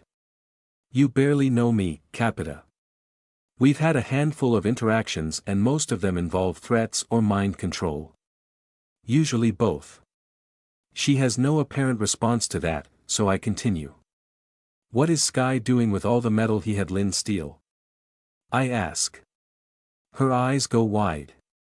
I cannot tell you that, she stutters. Not even if we're friends. I ask, my own eyes narrowing. She hugs her knees. You won't like it, she mumbles. Anyway, my prodding seems to do the trick, though the answer I get is one of her asinine riddles. The Sky's wrath comes from above. The Sky's justice comes from below. The rich only get richer until they are made as poor as everything else. He with the soul of a crown will be the only king left to rule. I scowl. That sounds to me like they're going to use the metal to assassinate the king. With that much power it might even be possible. Fortunately, I don't actually give a shit about the king, so whatever. I'm not going to join your gang, and my family is leaving it, I insist. But if you hand over the guy that was supposed to protect us and leave us alone afterwards, I'll consider staying out of your way. Until I'm strong enough to end it in one blow, that is. Capita nods glumly. I just don't want to be apart from you, she mutters. I finally found you after all this time. I raise an eyebrow at that. Found me? Were you looking for me? Well, I didn't think so. Not until I found you, anyway. But now I have, and I know that I was. I scowl. I have no idea where to start poking that. Well, if you quit the gang you can hang out with me as much as you want, I answer, though mostly because I know she won't. I could never, she gasps predictably. Please, please join us. I need you and I need Sky. Why? I ask. Why do you need either of us? I love him, she answers simply. And as for you to see the work of art that my sketch was for, it shows me my suffering had meaning. That I was not built for nothing. You are the reason. If you help him, then all of me is helping him. Even my pain. I sigh, putting the last of my armor on, securing my weapons, and standing back up. She tilts her head. Who would make a work of art, if not an artist, she asks, standing up as well. I snort derisively. Thanks, very helpful. Capita shrugs. I cannot tell you more of something you cannot remember. Perhaps later, we can be friends. I will beseech the Sky to follow your demands. He will not be happy, but I believe we have almost finished gathering what we need regardless. I will do all I can to ensure your family is left alone. And with that, power builds up in her soul and she teleports herself away. I snort. All that, and now she teleports herself. I start to wonder what she meant by not being able to tell me more of something I can't remember, but quickly dismiss the thought. I have much more important things to worry about, now that this conversation/battle to the death is over with. I thought you weren't supposed to play with me. For a couple days, the Sharif avoided me. Not on purpose, I don't think. The larger human with him, known as Nana, would always pull him away. Not a huge problem, I suppose. Playing is fun, but I have other things that I need to do as well. Stuff like learning human facial expressions, and asking August questions. Well, I think maybe as long as I don't get dirty it should be okay. The Sharif answers. My mom doesn't get done with work until the sandflower gets here. What's the sandflower? Oh, it's that island up there, the Sharif explains, pointing. Have you not learned all the days yet? That's okay. There's hundreds of them. It's a lot. The sandflower is tonight. I look up, seeing a tan sky ground surrounded by swirling particles that makes it seem as though the island is constantly disintegrating. Interesting. Every single sky ground has a name. So you are just going to hide from this, Mom? Well, not hide, but anyway, let's play a game.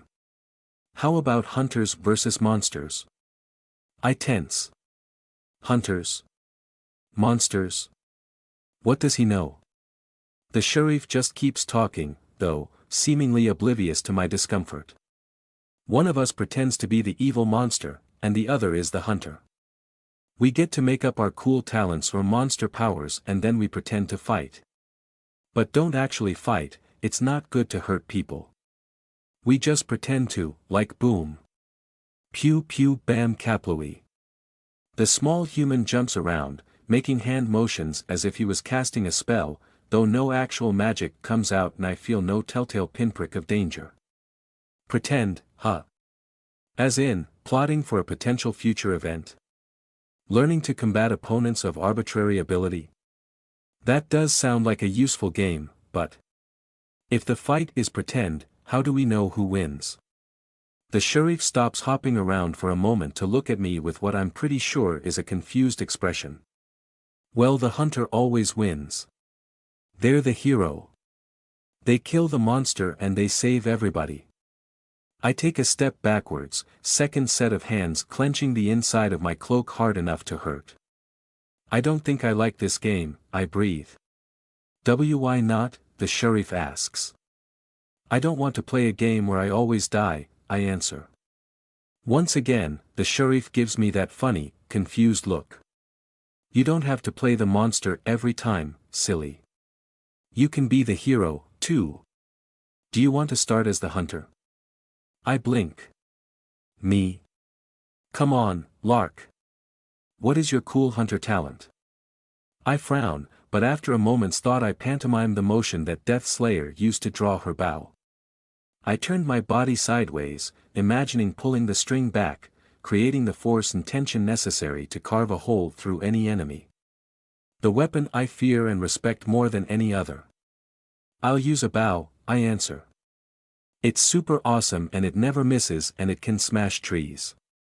Oh yeah, well I'm a huge monster bigger and stronger than even the tallest trees. Your bow can't hurt me. Yes it can. And so we begin. We fight without actually fighting.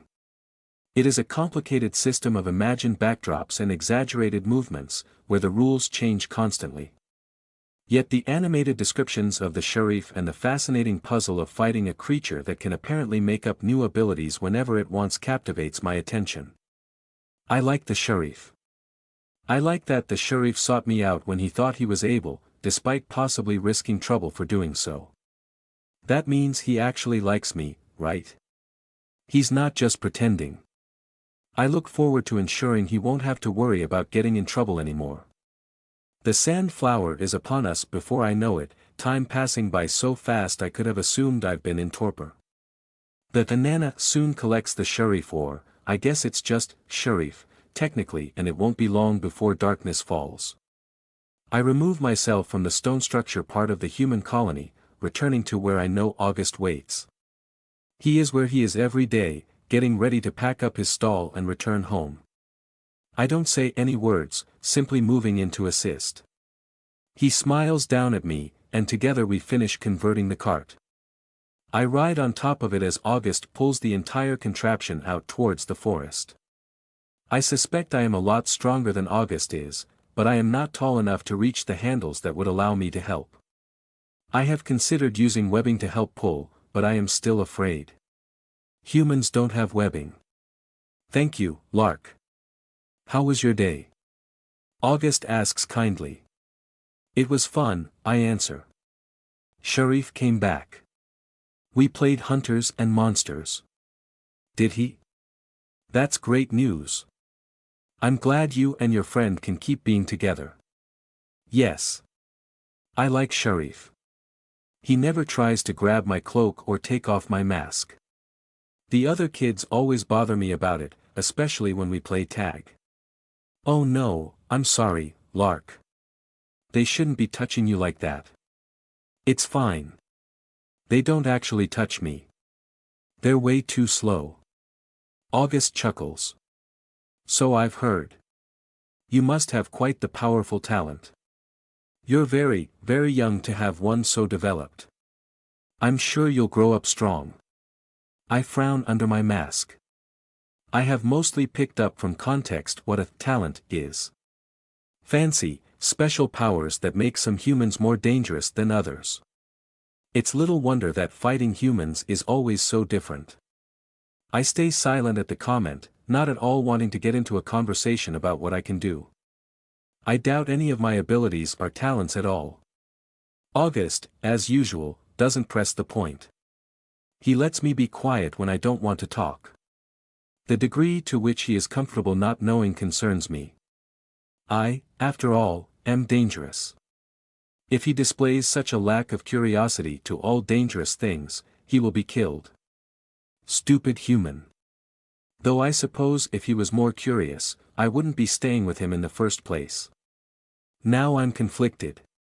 Are you hungry, Lark? August asks after we finish putting his stall cart away. He asks this every day, which is frustrating because I cannot answer. I am hungry, obviously. But when I say so, he gets human food for me, which I cannot eat. Then he starts asking why I'm not eating and so on and so forth, all of which delves into topics I have no interest in speaking of to a human. Today, however, he presses the issue. Lark, you need to eat something. please. It's not good for you not to eat. I suppose he's probably right. I've been getting more and more sluggish as I go longer without food. I'm confident I have the information I need to complete my hunt. There's little sense delaying it past nightfall. Okay. I will eat something. I turn and start walking away from August's home. Lark, wait. I have plenty of food. You don't have to go. I can go somewhere else while you eat if you're worried about taking off your mask. I will get my own food. I promise I will eat tonight. I turn and start to leave, but August approaches me. He seems afraid. But if he's afraid, why is he approaching me? Oh. He's not afraid I'll hurt him, he's afraid of something else. Lark. It's safe here. You don't need to go get food somewhere else. Please stay and eat something. I stare up at the human from behind my mask. Am I allowed to leave whenever I want, or aren't I? The old man sags a little, nodding his head slowly. You are allowed to leave. Of course you are. I turn and do just that without another word. Uncomfortable. Very uncomfortable. I don't like these questions that I feel I should not answer. They make me unhappy. They make Auguste unhappy. I wish I could just tell him everything. I wish I could show him what I look like and cry to him about Claretta. But even though I know nothing he can do can injure me, I am afraid of being hurt. Night quickly falls as I make my way back to the town of New Talcy. Over the past few days, I have learned that humans greatly struggle to see things at night. Why this is, I don't know, but I am thankful my diet has not cursed me with a similar weakness like it did when it replaced my warm, safe chitin with this terrible, floppy skin. I am not overly bothered by the change in lighting, but I suppose even if I was, I have the route to my destination memorized. The being known by Sharif as Mom sleeps, like most humans, in one of the stone structures that litter New Talcy. Unlike most humans, this particular stone structure dwarfs the others of its kind, like half a dozen different human dens smushed together and stacked. Walls surround the structure from quite a ways away, a significant portion of empty space between it and any other human den. As interesting as this is, however, it impacts my objective today very little. The Mom sleeps near the top of the structure and near the back, a hole in the stone leading directly into the room from the outside. It doesn't seem like a very safe place to me if predators can just walk right up the outside walls and get into the sleeping areas, but as a predator myself I'm not going to complain. Hidden in a nook by the outer walls, I stash my disguise. I spend a short moment stretching, reveling in the freedom of motion I now have with my lower arms. Then, it's time for the hunt. Getting in close is easy. Climbing is easy. I could shoot a web all the way to the top of the structure and hoist myself up that way, but instead I opt to use tiny spurts of web from each finger like an adhesive, scaling up the side of the wall on my fingertips. As expected, the Mom is sleeping within the room. To my surprise, however, another human is sleeping next to her. How fortuitous. More food. I slip in through the window, creeping silently closer to my prey.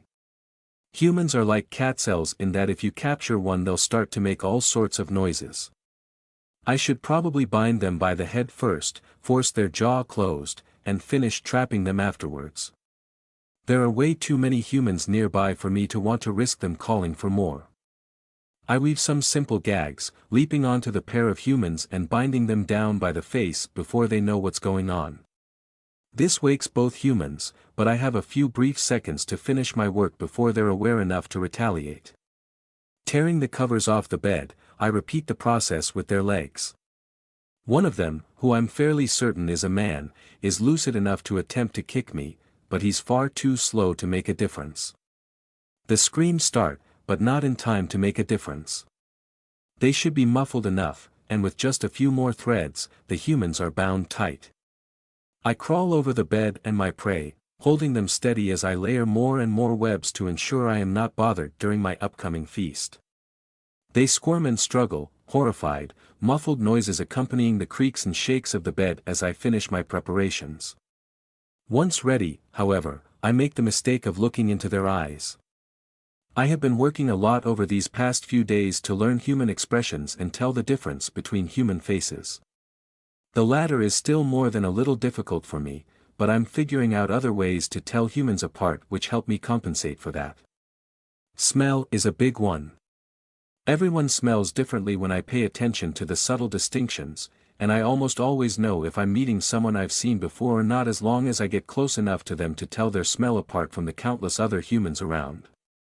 Expressions, however, don't require me to understand the difference between human faces. I only have to compare memories of other expressions which seem to be the same among almost everyone. A smile is a smile. A scowl is a scowl. And the wide-eyed look of mortal terror on these two humans is especially recognizable to me. I just didn't care before. The eyes of the mom flick randomly around, pupils dilated in terror as she struggles almost randomly to find an escape. I think it's a she, anyway. I'm kind of starting to figure out the difference, and she has many more of the female traits than her sleeping partner seems to. He struggles with much more purpose, eyes locked furiously in my direction, looking away only to glance for anything nearby he could use to his advantage. With each and every attempt, each failed idea for potential escape, I watched the hope and anger drain from his face, to be replaced with increasing horror and despair. I remember something similar to it on the face of the Fulvia. Or just Fulvia, I suppose. She went through the same thing, albeit much more slowly. I remember her expressions clearly. They started with fury and wrath, devolving more and more into fear before finally resting on almost nothing at all. Expressionless despair, lacking the energy to even hate me anymore. I shake my head. These people aren't anyone I care about. They hold back a friend of mine. I'm helping him. This is nothing like Claretta and Fulvia. These two will be dead before morning. So to that end, I start to eat. The woman is first, starting with her foot and working quickly up. I've no time to savor my bites, as without Claretta my meal will quickly die and become worthless. The faster I eat, the better. The man makes this difficult. Emboldened by some newfound strength, his screams and struggles double in intensity, bloodshot eyes locked on me as I sever bite after bite of meat, juice, and bone from the woman next to him. Not that I have any more compunctions about his distress, as I'm far too busy enjoying glorious food after too long without. I greedily chew my way up one leg, drinking down blood before moving on to the next in a gleeful frenzy. There's a thump on the door. Human voices from the other side. Annoying. I look up long enough only to make a quick layer of webs in front of the door, then return to my bloody feast. Right about when I feel my first victim die, the door is busted open and two men holding swords and wearing armor charge into the room, only to immediately get tangled in my trap. Good. More food. Unfortunately, they shout before I can bind their mouths, but after closing the door and layering some webs to hold it shut, I'm confident I at least have enough time to eat what I have available. The two new humans smell even better than the ones in the bed. Since the mom has bled out already, I move to them next. The armor is chewy and tasteless, but it doesn't serve as much of an obstacle to my teeth. These humans struggle more, being much stronger and also tied up standing instead of bound to a bed, but they're dead in less than half a minute as well. Humans can be frustratingly frail, and it's so very difficult to get a full, satisfying meal out of them as a result. I'm used to it, of course, every meal of my life having always left me wanting more. I hear more pounding outside the door to the room, but I ignore it and move on to what will probably be my final prey of the night. I devour the man on the bed. It is only after my feast is done and my desire to retreat to safety wins out against the haze of hunger that I think about how the man's face held perhaps the most striking representation of unbridled hatred that I have ever seen. Tears are in his eyes as well. How many different emotions can the damn eye water signify? Another slam hits the door, and the wood splinters. I suppose I'll take that as my cue to leave.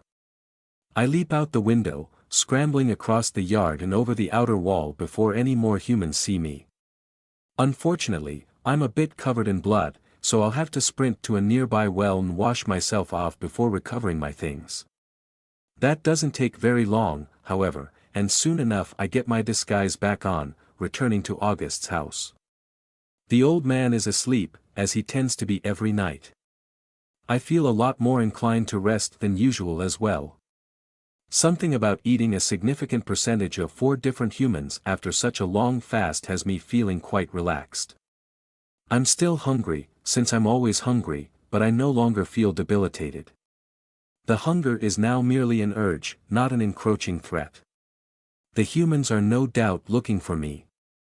I had to avoid no small number of them rushing about the town near the home of my prey. Yet here, in August's home, I can rest. Here I am safe, and for the first time since arriving I truly feel that. I make my way into the room in which August sleeps, curl up on the floor, and descend into torpor for the rest of the night. Morning arrives too soon. August nearly steps on me when he gets out of bed, no doubt surprised to find me since I normally sleep in the other room. I have no interest in moving yet, however, still enjoying my rest, so I let him think I'm asleep and start his day without me. He goes through the same routine he does every morning, washing himself and making food and leaving out a plate of things that he never says are for me but always are. Not that I can eat the food I'm offered here. Then he spends the morning carving or whittling or both for a while until the sky is completely clear from the island overhead. It is only then that I rise, ready to follow him now that I know he will be setting up his shop. "Good morning, Lark," August says. I nod at him. "Good morning, August. Did you sleep well?" "I did, yes," he answers, smiling. August is the one who taught me that I'm supposed to answer "good morning" with "good morning," so perhaps he's pleased that I've started doing so.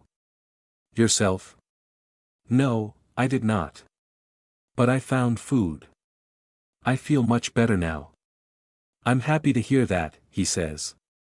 I nod again, smiling under my mask. I made him happy, and that makes me happy. It really does work. The two of us prepare his cart and walk it to his usual spot. I'm looking forward to spending the entire day with Sharif without having to worry about that mom person, but it might be fun to spend some of the morning with August. I suppose we'll see. As we reach the smattering of carts and stalls that August works by today, a human I recognize but don't know the name of runs up to us. I've seen them buy things from August before, and sometimes just drop by to chat with him. "August. Did you hear what happened last night?" "No." "What happened?" August asks, looking up from his work. The other human seems worried, and that immediately makes August worried too. The Lord and Lady Tafton are dead. August drops what he's doing, face twisting to shock. "What? Truly? How? What of their son?" Third Lord Sharif is unharmed, thankfully. But nobody knows what happened. Some say it was a monster attack, others say assassination. I hear they died in their bedchambers. Anyway, they're holding a public funeral at the church. I just thought you should know, in case you wanted to pay your respects. August nods. Yes, yes, of course. Give me a few moments to lock everything up, then I'll join you. Lark, would you like to come? Will Sharif be there? I ask. They mentioned his name just now. Almost certainly, yes, August confirms. The poor thing. Since you two are friends, I'm sure it will be good for him to see you. I'm not entirely sure I understand, but I nod. I'll come with you, then. August, the unnamed human, and I walk together to a place that most of the other humans on the street also seem to be headed. Soon, I see our destination, a massive building, not as tall as the place I hunted in last night but much, much wider. Columns of stone carved to look like tentacles curling around each other adorn the entryway, and inside is a single room so massive that I bet every human in the marketplace could fit inside at once. Apparently, they seem to be trying. The overwhelming density of humans here makes me a bit uncomfortable, but not one of them is looking at me. They all look solemn, many of them crying but most simply staring with blank expressions. We're all gathered in a huge, clumpy line, slowly moving forward as people in front of us leave and people behind us enter. We all seem to be heading towards the front of the room, in which a small candle burns in front of a portrait of two humans, whom I recognize as the two humans in the bed I ate last night. Oh. This is all my fault. It's probably not that bad, right? Eventually, we make it to the front of the room. Rows and rows of benches line either side of the clump of people moving forward, and sitting in the final row of benches is Sharif and his Nana. Tears pour down Sharif's face, soaking his collar and chin as surely as if he fell in a puddle. He looks sad. But why is he sad? It's not like he'll be yelled at for falling in puddles anymore. Or anything else. I walk up to him, ready to remind him of this fact, but something about his endless tears makes my steps slow and my heart beat heavy. Sharif? I say hesitantly, approaching the bench. Hi. It's me. Lark. He looks up at me, clearly seeing me, but his tears prevent him from making a response. I really, really hate tears. They're still difficult for me to understand. Everybody else seems sad, but maybe he's crying tears of joy. Are you happy, Sharif? I ask. You don't have to worry about your mom taking you home ever again. She'll never yell at you. We can play, and play, and play. As much as we want. His breath catches, halting the tears for a moment as he stares in abject horror, only to have them start anew with far greater intensity. His Nana stares at me in a mix of anger and something else. Something not quite fear. In fact, many people nearby are now staring at me, and none of them look pleased. Lark. August snaps, even his voice carrying that disturbed tone. I freeze, filled with the terror I don't understand. He kneels down next to me, glaring in a way I almost wish was aggressive, but it clearly isn't, and that's somehow worse. Apologize to Sharif, he demands. Sorry, I say automatically, not even thinking to chastise the human for giving me an order. That's not an appropriate thing to say at a funeral, August tells me. Do you understand? I swallow. No, I squeak softly. His face softens, but only a little. Apologizing again on my behalf, he leads me back out of the large building before speaking again. Do you know what we were all doing in there? He asks. You said it was a funeral, I answer slowly. What's a funeral? He sighs, kneeling down again. Sharif's mother and father both died last night, he says. I nod. I knew that already. A funeral is where people gather to grieve those that have passed on back to the Mistwatcher. When people die, they are gone from this world forever. We celebrate their lives, but we also mourn their passing. Death is a sad and solemn event, Lark. You can't treat it like a fortunate occurrence. But it is. I protest, scowling. Sharif has never talked about his mom without complaining about her. Why is he sad that she's gone? August looks at me in a very strange way, one I still can't fully interpret. It's sort of like sadness, but different. Like he's sad because of something I say or do because he thinks it hurts me, or because he thinks I still don't understand something. I'm sure that Sharif loved his family, August insists. Maybe he didn't always agree with his mother, and maybe he wasn't always happy with her, but you can love someone and still be frustrated with them. His mother loved him very much, and he loved her. Now she is gone forever, and no matter how many play dates she won't interrupt now, that is a person he can never get back again. He will always, for the rest of his life, have an aching pain where his mother should be. And while that grief might heal and lessen with time, it never goes away. The people in our lives are special, and all people are special in someone's life. That is why every death is a tragedy. That is why every death must be treated with respect and reverence. He stands up, and holds his hand out to me. Hesitantly, I take it, and together we return to his shop. More and more, I think of Claretta. I still don't think I understand, but as with all things, I will remember his words with perfect clarity from now until perhaps forever. The next day, I learn that Sharif has left town to live with family in another city. I'll probably never see him again. Rowan? I call out. Hey, Rowan. I scowl, looking over the battlefield where I recently fought Capita.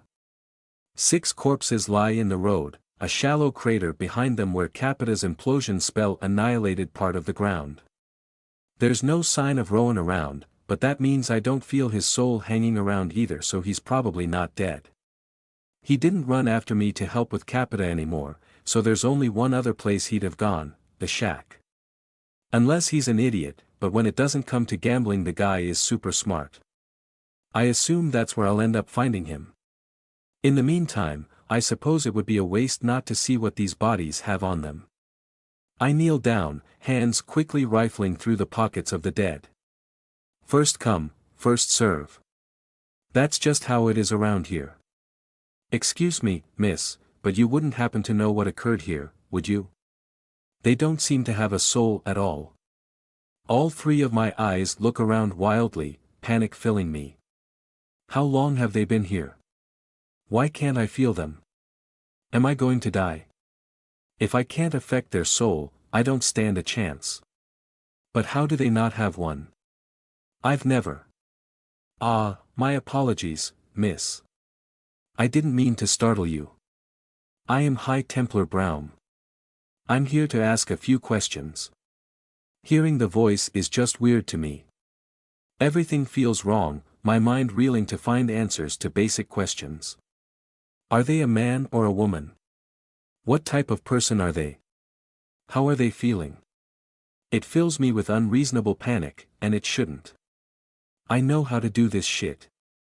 It's not like I've always had a soul sense. Old skills churn slowly to the surface of my mind, interpreting for my lesser senses. The voice sounds deep and masculine. His posture is relaxed and non-threatening. This person is not attacking or moving to attack. I don't need a soul sense to guess that, as much as I would really like a read on this person. It's fine, I say, swallowing as much of my discomfort as I can. You startled me. Apologies again, he says. You're far from the first person I've accidentally frightened, much to my chagrin. I tend to appear wherever I'm needed, usually without warning. To that end, I was just getting back to town when I heard an explosion. So again, I feel it is my duty to ask, do you know what happened here? I shrug, trying to channel all my experience running cons with Rowan to keep as straight a face as possible. By the looks of it, I'm going to guess a turf war, I answer. It's a very believable answer for this part of town, and it's technically not even a lie. I see.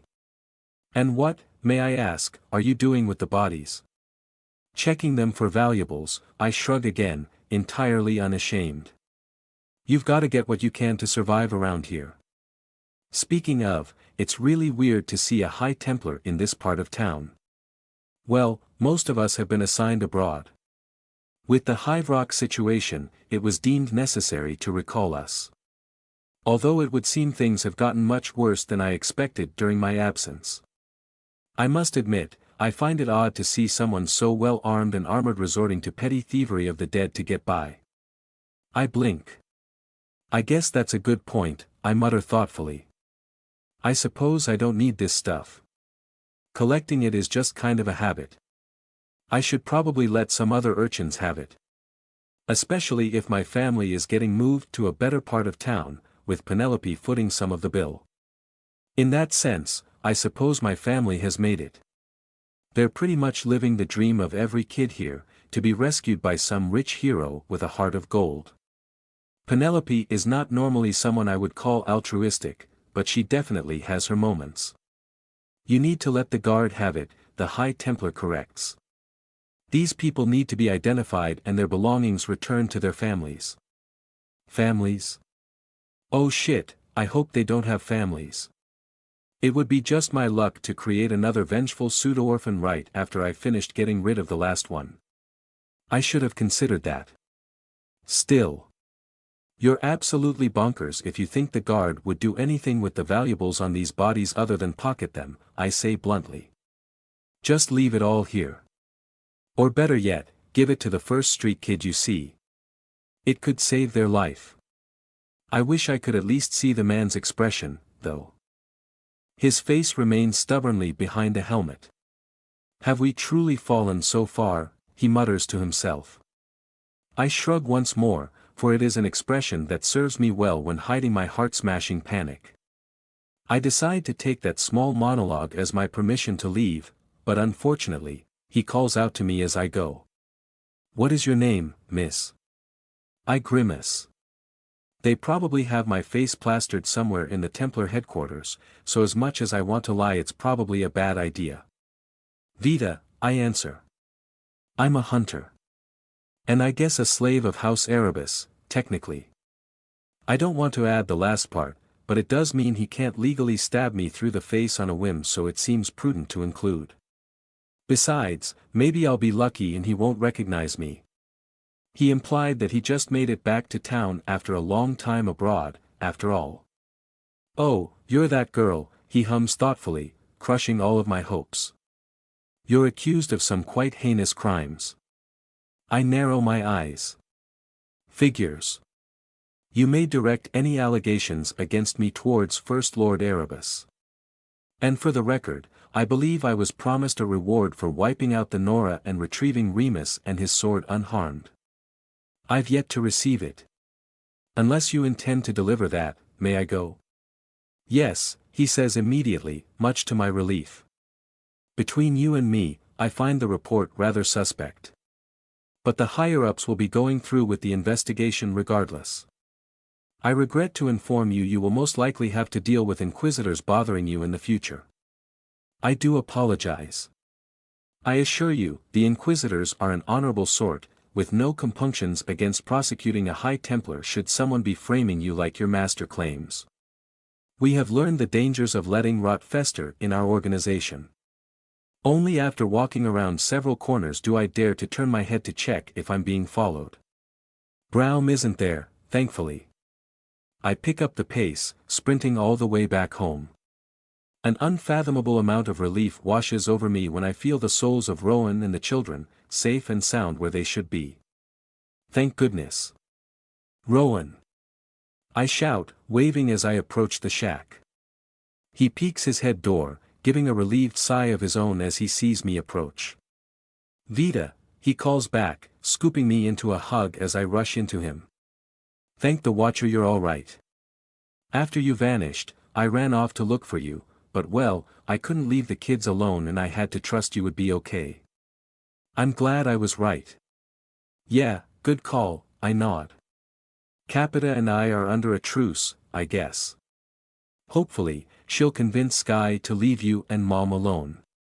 If not, well, you and the kids should be out of here by then, right? He nods.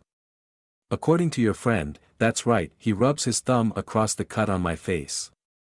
Speaking of which, you should go see her. I see you've gotten your things back, but you should get yourself healed up too. You took a bit of a beating, there. I sigh, lacking the energy to argue that. I didn't really get that injured, just a few cuts and scrapes, but I definitely bit off more than I can chew again. Not much more, though. Next time, I'll be ready. In some regards, I'm pretty darn lucky that Capita was so willing to forgive me. Maybe there won't be a next time, and I'll be able to trust her to help with our animancy research of her own volition. I don't know if she'll have much time while she's still working for Sky, though, and we need her sooner rather than later. As nice as she is to me, I have zero compunctions about killing the woman that permanently scarred my mother's soul. Capita is insane, and she's a danger to everyone no matter how nice she happens to be to me personally. By the way, Rowan, have you heard of a High Templar Braum? I ask. He raises an eyebrow. Brown the ubiquitous? Yeah, of course. He's a chiromancer, although a drastically more powerful one than I am. They say if you're speaking with him, you're almost always speaking with an illusion. He can see and hear through them somehow, and create them over vast distances. I believe he can even cast spells through them, although that gets more into speculation. He's one of the more esoteric High Templars, and they keep his exact abilities secret for national security reasons. Why do you ask? An illusion. Of course. No wonder the dude didn't have a soul. I saw him on the way here. Apparently, he just got back in town and heard our fight. Thankfully, I guess he didn't see it. Oh, shit. You're not in any trouble, are you, Vita? Rowan asks. I snort. Not any more than before I met him. He was polite, I think. You think? I don't know what to say to that, so I just shrug. I think he was polite, but I'm really not sure. Well, please don't run off and start a fight with him, Rowan sighs. I don't think I'll ever get the smell of burning hair out of my nostrils. Honestly, you shouldn't be starting fights with people in general. Yeah. Sorry. I was afraid she was marching a bunch of goons to take the kids, I shrug. He grimaces. You think, again. Please tell me I didn't just burn a woman alive over a misunderstanding. She's fine anyway, I dismiss, waving him off. She doesn't even seem hurt. We talked it out, nobody even died. Vita, you killed 6 people, Rowan says slowly, giving me a weird look. Okay, nobody except those guys, I admit. That's my bad. But their souls are kind of gross, so they were probably assholes anyway. Vita. Hey, I gave them a warning, I answer, standing my ground. I warned them, and then they drew weapons on me. So yeah, I killed them. What do you want me to do, stand around and get stabbed? I made the mistake of not following through on ultimatums before, and I'm not gonna make it again. Have you considered simply not making ultimatums? Rowan counters, prodding me in the collarbone. If you're going to insist on following through with threats, then threaten people less. I scowl, but I suppose he's not entirely wrong. It's just been a stressful few days, okay? I mumble. He sighs, nodding slowly. Yeah. It has. We're relying on you, Vita. You never met them, but Angelion is far from the first one we lost. But this time, you're keeping the grief away. Delaying it. Our hope in you, Lynn, and I need it to keep going, right now. So stay safe, okay? He hugs me again, resting his chin on my head. Grabbing him back, I squeeze, tendril-enhanced strength going into the embrace. Everyone is counting on me. I can't let them down again.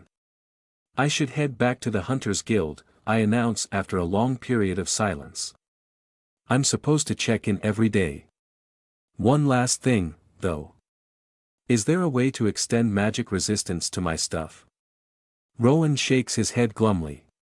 Unfortunately, no. I've seen plenty of people have their clothes blasted off like yours were because of exactly that.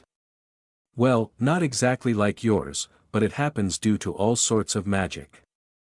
The best and usually only way to protect your stuff is to dodge the spell. Only living things can have magic resistance, so. He trails off, thinking for a moment. Actually, for you there's probably a way. Huh. Well, that's interesting but not what I was thinking actually, Rowan says, cutting me off. Your friend mentioned that the mana you produce destroys naturally occurring mana on contact, right? And you can push it outside your body safely? My eyes go wide, a grin creeping up my mouth. You think I can just destroy the spells? I ask. That would be amazing. You'd have to overpower the raw mana being used, but hypothetically. The idea has potential. If you put a soul into an object, you might be able to pump your mana into that soul as well, which should let it store some. Maybe? I'm definitely guessing at this point, but it's something worth experimenting with. I give him another quick squeeze. Thanks, Rowan. That could be just what I need. He ruffles my hair. Happy to help. Go knock 'em dead, kiddo. Figuratively. I groan, stepping away from him and shooting him a playful scowl. When are you and Mom gonna stop with that kiddo stuff? I complain. He shrugs, flashing me a shit-eating grin. When you stop being tiny and adorable, so probably never. Whatever, Grandpa. I taunt, turning and running off towards the guild house. That won't work on me like it does with Lynn. Rowan calls after me. I've always been an old man at heart. We know, Mr. Mutton Chops. I quip back. That one gets a reaction, and I glance backwards with a laugh, seeing him pat the sides of his face. Then, I'm around a corner, heading away from my family and back to work. I feel better now. Something about getting teleported thousands of feet up really gave my mood a hard reset, earlier. I messed up, sure. There's a lot of problems in just about every direction. But it's okay, I don't have to spend all day every day beating myself up about it, because no matter how bad it is, nothing so far is unfixable. Not even death. Breathe in, breathe out. I've heard it before, as a mantra to assist focus. There is apparently something about breathing that really seems to help people with that. Perhaps it's the intentional stepping away from the distractions of the world to focus entirely on oneself, particularly the aspects which are so commonly taken for granted. Something like that, anyway. I can only speculate, because I find the practice horribly distracting. I seem to focus far better when I don't breathe at all. After all, pulling mana out from myself doesn't involve my body in the slightest. I don't know if I can exercise my soul in the same way I exercise my body, but it stands to reason that the more I practice pulling out that inner energy, the better I'll become at it. This is much more exciting, much more natural than most training I have to do. Training my talent has always been a pain in the ass because I'm usually afraid messing with animancy will be detectable by the wrong people. Theodora can certainly see when I'm using more complicated forms of animancy, even moving souls in or out of a body, so it just doesn't feel safe to use in this city. This, however, she can't see. This isn't even animancy, but it's still part of me and what I am, something that feels right to use freely. Filling my soul with power, then expelling it so that it annihilates that stupid all-pervasive mana that I can't even use just puts a smile on my face. I want to bring more of my mana into the world. I pull the power inward, then I push it outward. In and out. Maybe I can use this to help focus instead of breathing. If nothing else, it's a great way to make efficient use of my time as I walk back to the Hunters Guild. I can more or less navigate the city without even thinking at this point, so a bit of meditation shouldn't be a problem. I look inside myself, watching power move as I pull it through the channels in my soul, letting it fill and soothe me. One channel and one channel alone pulls the mana in from beyond my immediate self, going further than any other part of me in the direction with no name. I trace it slowly backwards, pushing my senses against the current, looking for where all my power comes from. Thump thump. The line of power is long and narrow. Too long, impossibly long. I realize that if I try to observe it by sliding my vision across the entire expanse of its presence, I will never, ever reach the end.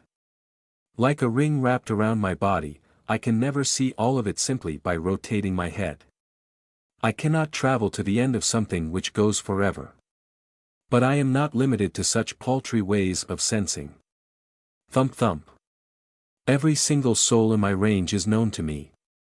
Their positions, their movements, their songs and colors and vibrations and feelings I ignore as much as I can, because it tends to be too much. For the first time in a long time, however, I no longer feel that. Here, everything is simply me. There's no overload of information, even when I view the entirety of an infinite distance. Some part of me already knows everything there is to see here. Thump thump. So just like that, I behold the end. The source of everything I am. A vast and beautiful sea of power and potential. Formless, yet seeking form, the torrent deep within scrambles desperately through the minuscule channel, a mass of incomprehensible power paradoxically too weak to send any more of itself through. Thump. How laughable that I consider myself hatched. I'm free from one prison yet still struggling with the bars of another. I tug at this vast blue ocean of my trapped self, pulling and shaping it. It moves to my will as naturally as can be, because of course it does. This is what I've always been, part of myself I've always had.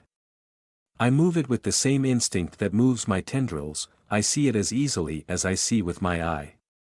But even with all of it here, able to be shaped however I choose, I don't have the slightest idea of what to do with it.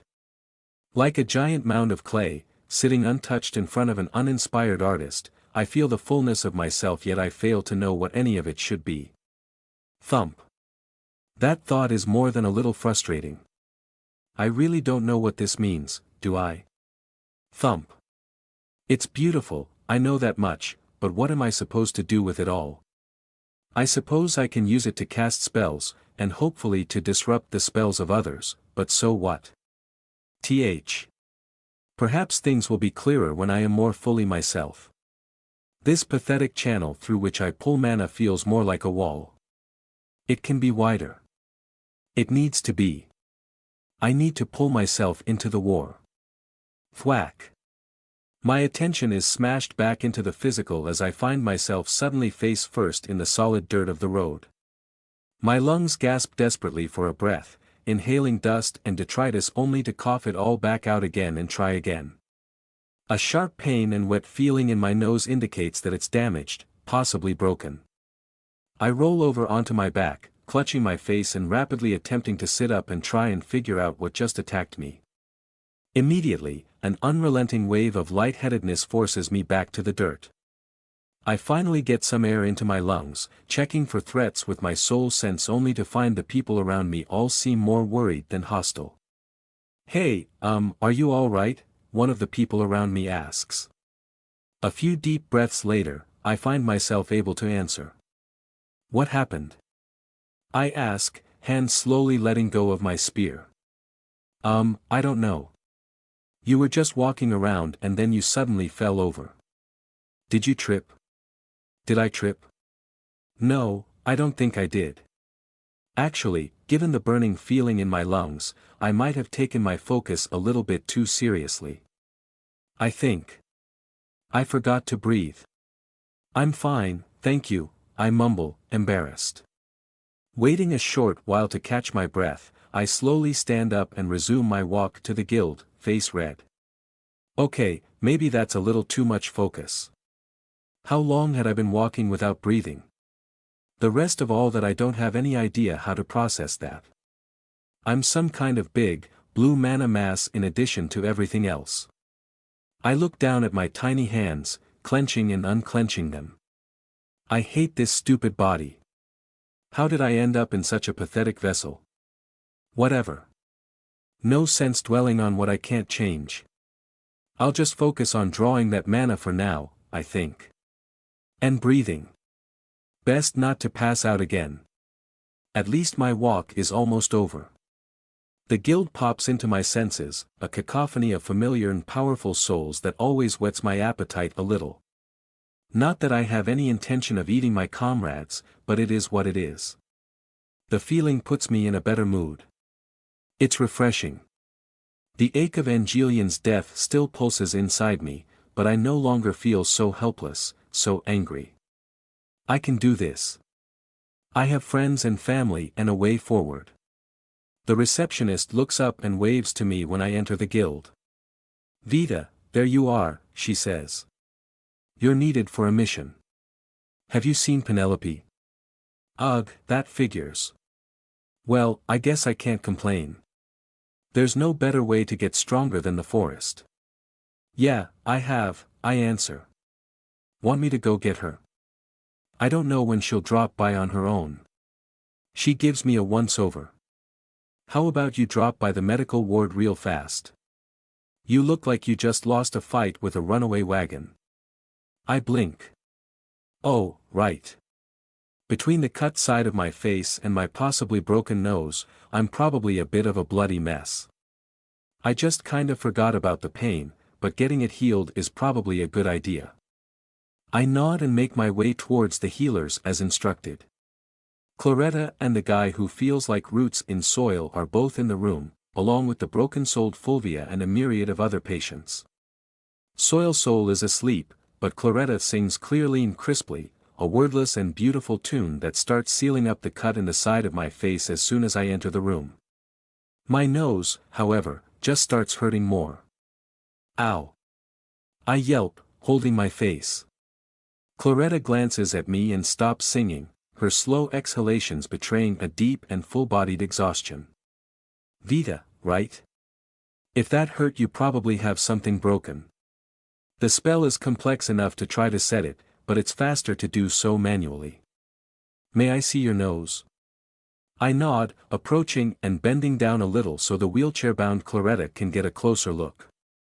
The deeply tan-skinned and dark-haired woman stares at my face with complete dispassion, arm moving up as if to do something for a moment before she grimaces and returns it to her side. She still has no hands or feet, though the beginning of wrists and ankles seem to be starting to form. Hopefully she'll finish healing soon. Jeremy. Claretta snaps. Wake up for a second, I need someone with fingers. A comically large pile of blankets in the corner starts to move, the soil-souled man emerging and blearily blinking the sleep out of his eyes. I'm up. He mumbles, yawning as he makes his way over to me. Geez. What wall did you piss off? Do I seriously look that bad? Can you just fix it or whatever? I grumble awkwardly. I need to go grab Penelope. He shrugs, grabbing my forehead with one hand and snapping my nose back into place with the other. Another gout of blood gushes out for a moment before he stops it with a spell, the pain quickly vanishing. There you go, he yawns. Tell Penelope I said hi. You need anything else, Claretta? No, she answers blandly. Rest well, Jeremy. He nods, waves, and returns to collapse inside his fortress of fluff. The biomancers here must be getting run pretty ragged, still. I should probably head out and let them work, but I can't help but find my attention drawn to Fulvia's damaged soul. I stop by her bed before departing, trying to determine how fast she's been healing. It's really not much. If I couldn't look at the soul down at a ridiculously detailed level, it wouldn't look like she was healing at all. I check around with my soul sense, trying to determine if anyone is paying much attention to me. Only Claretta seems to care, she's not currently looking at me, so I pull out a shard of myself and crush it, sprinkling the raw soul energy over Fulvia's spirit. The reaction is immediate. Her soul pulls in the power almost exactly like my revenants do. Fulvia doesn't feel dead, though. Perhaps this is just how damaged souls react. Either way, the shard dust heals her considerably. I can probably just fix her. It feels like a wretched joke to be put in charge of her, Claretta says, causing me to jump a little. A series of bars jutting out the sides of her wheelchair allow her to move around a bit even without hands, and she's managed to sneak up on me with them. I was just looking out for her souls are distracting. Unknowing or uncaring about. My surprise, Claretta simply continues to talk. I barely know this woman, and I don't know why she's talking to me about this. Maybe because I helped rescue her. It's odd to be in a position where others respect me. It's one thing to be respected because of mind control, it's a very different and very strange feeling to have done something to earn it. Why's that? I ask. She laughs, a sound full of despair. Her musical soul still tears at itself, roiling in unceasing hatred. I glance down at her, trying to decide if I should respond to that. I've been told I'm not exactly the best person for sympathy or advice in situations like these. It doesn't look like I need to say anything, thankfully. She's not looking at me, eyes locked on the unconscious face of her teammate. She ate us, Claretta continues. Over and over. Because I let her, I enabled her. I knew that she knew I was the reason her meals never went away. So she ate Fulvia instead of me. She would bite my friend's arms off, and I would regrow them because if I did, maybe she wouldn't come for me next. It's not your intentions being deemed as heroic, it's your results, I say. That's how it works. You did save her, in the end. I did, Claretta agrees. Even though she begged me to let her die. But a hero? I was a coward. I was afraid of death and afraid of being alone. That's the only reason why she's alive.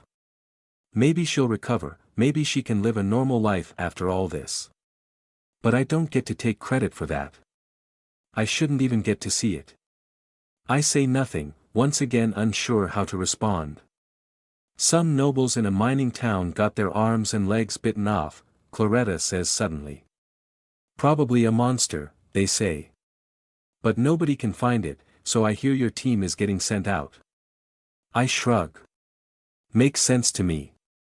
I knew I was going on a mission already. It's her, Claretta insists, eyes wide in my direction but not seeing me at all. It's that child. That thing. I know it is. You have to kill her this time. Please. She's going to be even more dangerous than last time. She'll keep getting smarter, keep getting stronger. You have to kill it now. She's not the only one getting more dangerous, I say. We'll be ready this time. Claretta nods firmly. With a tendril, I pull out another 2 shards, judging them to likely be enough. I'm a bit leery of using my soul like this, considering how much work I go through to get this power in the first place, but I smash them anyway and sprinkle them on Fulvia's shattered soul. They'll just grow back when I eat. A tense 30 seconds or so pass, and then the woman finally starts to stir. Her soul is still a total mess, but it doesn't need to be fully intact to function, and I don't want to waste any more shards than I have to on this. A look of absolute horror creeps up Claretta's face as she watches her former teammate squirm slightly on the cot. She doesn't quite wake up yet, but she probably will soon. It's enough to enrapture the biomancer. Taking advantage of her distraction, I quickly excuse myself from the medical ward and, more importantly, the conversation. I quickly head back to the immortality lab, practicing my mana control on the way. Strolling downstairs, I'm disappointed to find that Vitamin does not jump into my arms from above as she usually does. Instead, she's lying on a table, Margaret standing over her and drawing tattoos on her skin. Hey, guys. I say. Hi, Mom. Vitamin chirps back happily. Don't move, Margaret snaps at her. Hello, Vita. I'm afraid I've got to steal Penelope, I announce. We've got a guild job. Ugh, what terrible timing, Penelope complains, emerging from one of the side rooms. Nothing for it, I suppose. Let's. Her words cut off as she looks at me, said look quickly turning into a glare. After a moment she rushes forward and grabs my face by the chin, pulling me closer. Awoo. I grunt in surprise. Her stare is intense and unblinking, and behind her gaze I feel her thoughts moving a mile a minute. Your eyes, Penelope mutters. They didn't used to be blue.